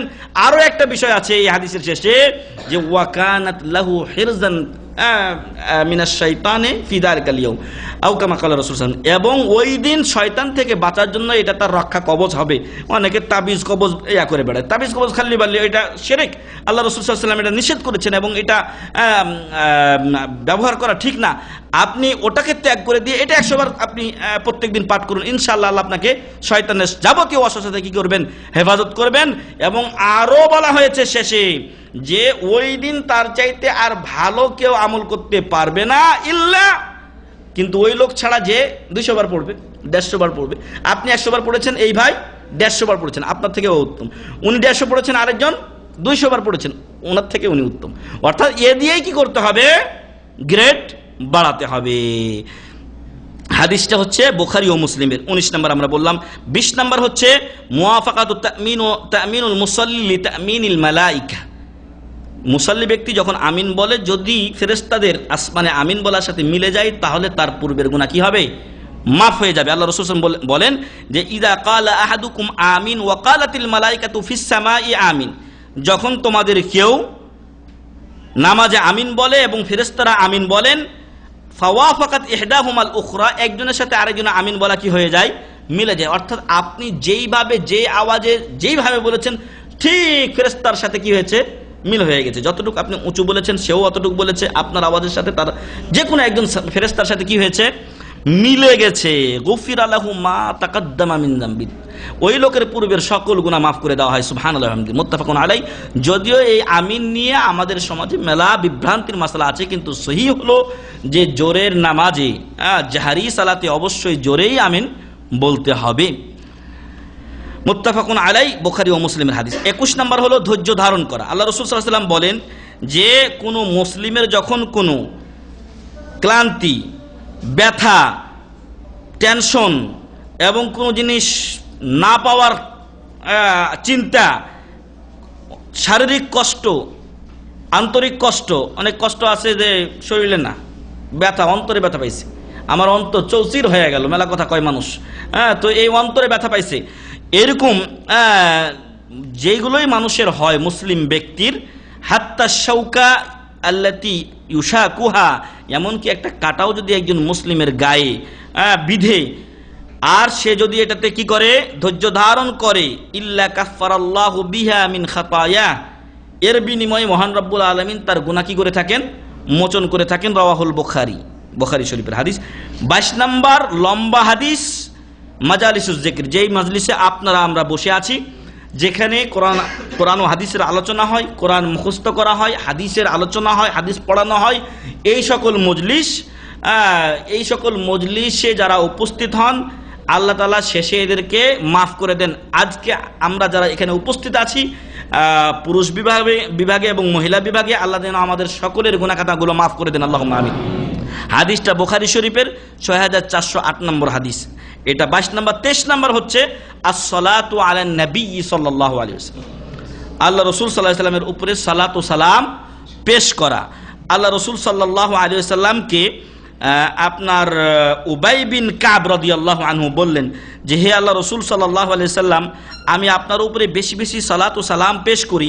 ফাকাম আজআলু লাকা মিন সালাতি ফাকালা মা শিতা, তো আপনার উপরে আমি যখন দোয়া করব তখন আপনার উপরে আমার দোয়ার কত অংশ কি করব? সালাত পেশ করব আপনার উপরে। আল্লাহ রাসূল সাল্লাল্লাহু আলাইহি ওয়াসাল্লাম বললেন, তুমি যতটুকু চাও। সাহাবী বললেন, উবাই বিন কাব বড় কারি এবং হাফিজ কোরআন ছিলেন। ওমর রাদিয়াল্লাহু আনহু যাদেরকে তারাবির নামাজের দায়িত্ব দিয়েছিলেন তার হেড ছিলেন উবাই বিন কাব রাদিয়াল্লাহু আনহু। তো বললেন যে রুবু, 4 ভাগের 1 ভাগ করব আপনার উপরে সালাত পেশ। উনি বললেন, মাশিত ফাইন জিদ্দা ফাহুয়া খায়রুন, তুমি যা চাও, তবে এর চাইতে বেশি করলে আরো ভালো। আল্লাহু আকবার। তো উনি বললেন যে সুলুস, 3 ভাগের 1/3, যেটা আর কি 3 ভাগের 1 ভাগ 33, যেটা আমরা একটু আগে সংখ্যা বলছিলাম। তো ফাইন জিদ্দা ফাহুয়া খায়রুন লাক, কুলতু আন-নিস, না সুলুস না, বরং আমার ভুল হয়েছে, এখানে বলছেন যে নিস, অর্ধেক। কালা মাশিত, তুমি যা চাও। ফাইন জিদ্দা ফাহুয়া খায়রুন লাক, অর্ধেকের চাইতে বেশি করলে সেটাও তোমার জন্য উত্তম। কালা কুলতু ফাসসুলুসাইন, 3 ভাগের 2 ভাগ, 3 ভাগের 2 ভাগ। কালা মাশিত, তুমি যা চাও। ফাইন জিদ্দা ফাহুয়া খায়রুন লাক, 2 ভাগের চাইতেও যদি বাড়াও, 3 ভাগের 2 ভাগের চাইতেও বেশি করো, এটাও তোমার জন্য উত্তম। কুলতু আজআলু লাকা সালাতি কুল্লাহা, আমার দুয়াটা সবটাই আপনার উপরে সালাত পেশ করে শেষ করব। সুবহানাল্লাহি ওয়া বিহামদিহি, মানে উনি যত দোয়া করবেন সবটাই আল্লাহুম্মা সাল্লি আলা মুহাম্মদ, অথবা এইভাবে রাসূলের উপরে সালাত পেশ করবেন। ক্বালা ইযান তুকফা হাম্মুকা ওয়া ইউগফারু লাকা যামবুকা। আল্লাহু আকবার।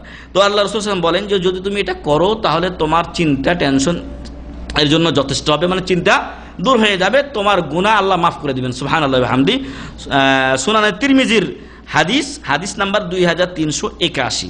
তাহলে এর মাধ্যমে আমরা 23টি উপায় আপনাদের সামনে বললাম, যার মাধ্যমে আমাদের কৃত পাপগুলো মোচনের আমরা ব্যবস্থা করতে পারি।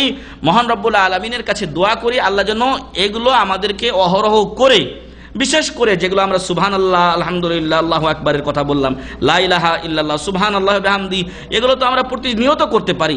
মসজিদের পানে যাওয়া, যেগুলো জরুরি ইমানি দায়িত্ব আমাদের, সেগুলো এবং সাথে অন্যগুলো যেন আমরা করতে পারি। আল্লাহ যেন আমাদের কিছু তৌফিক দান করেন, আল্লাহুম্মা আমিন। এবং অলরেডি আমাদের যে পাপগুলো আছে সেগুলো আল্লাহ যেন মোচন করে দেন, আল্লাহুম্মা আমিন। বরং পাপগুলোকে যেন আল্লাহ নেকি দ্বারা পরিবর্তন করে দেন, আল্লাহুম্মা আমিন।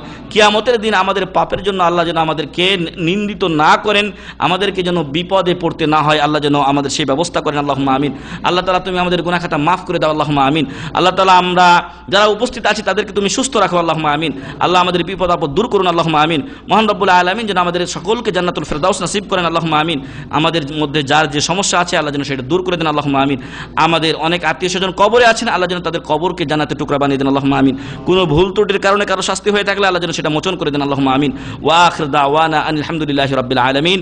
সুবহানাকা, জি আজকে প্রথম যেটা আমরা পড়ালাম, সুবহানাকা আল্লাহুম্মা ওয়া বিহামদিকা আশহাদু আল্লা ইলাহা ইল্লা আনতা আস্তাগফিরুকা ওয়া আতুবু ইলাইক। কাফারাতুল মাজলিস, এটা মানে পড়ানো না, আবার আরেক ভেজাল বাঁধবে যে আপনি সবাইকে একসাথে পড়িয়েছেন, না, সবাই একসাথে পড়ার জন্য না, আপন আপন পড়বেন।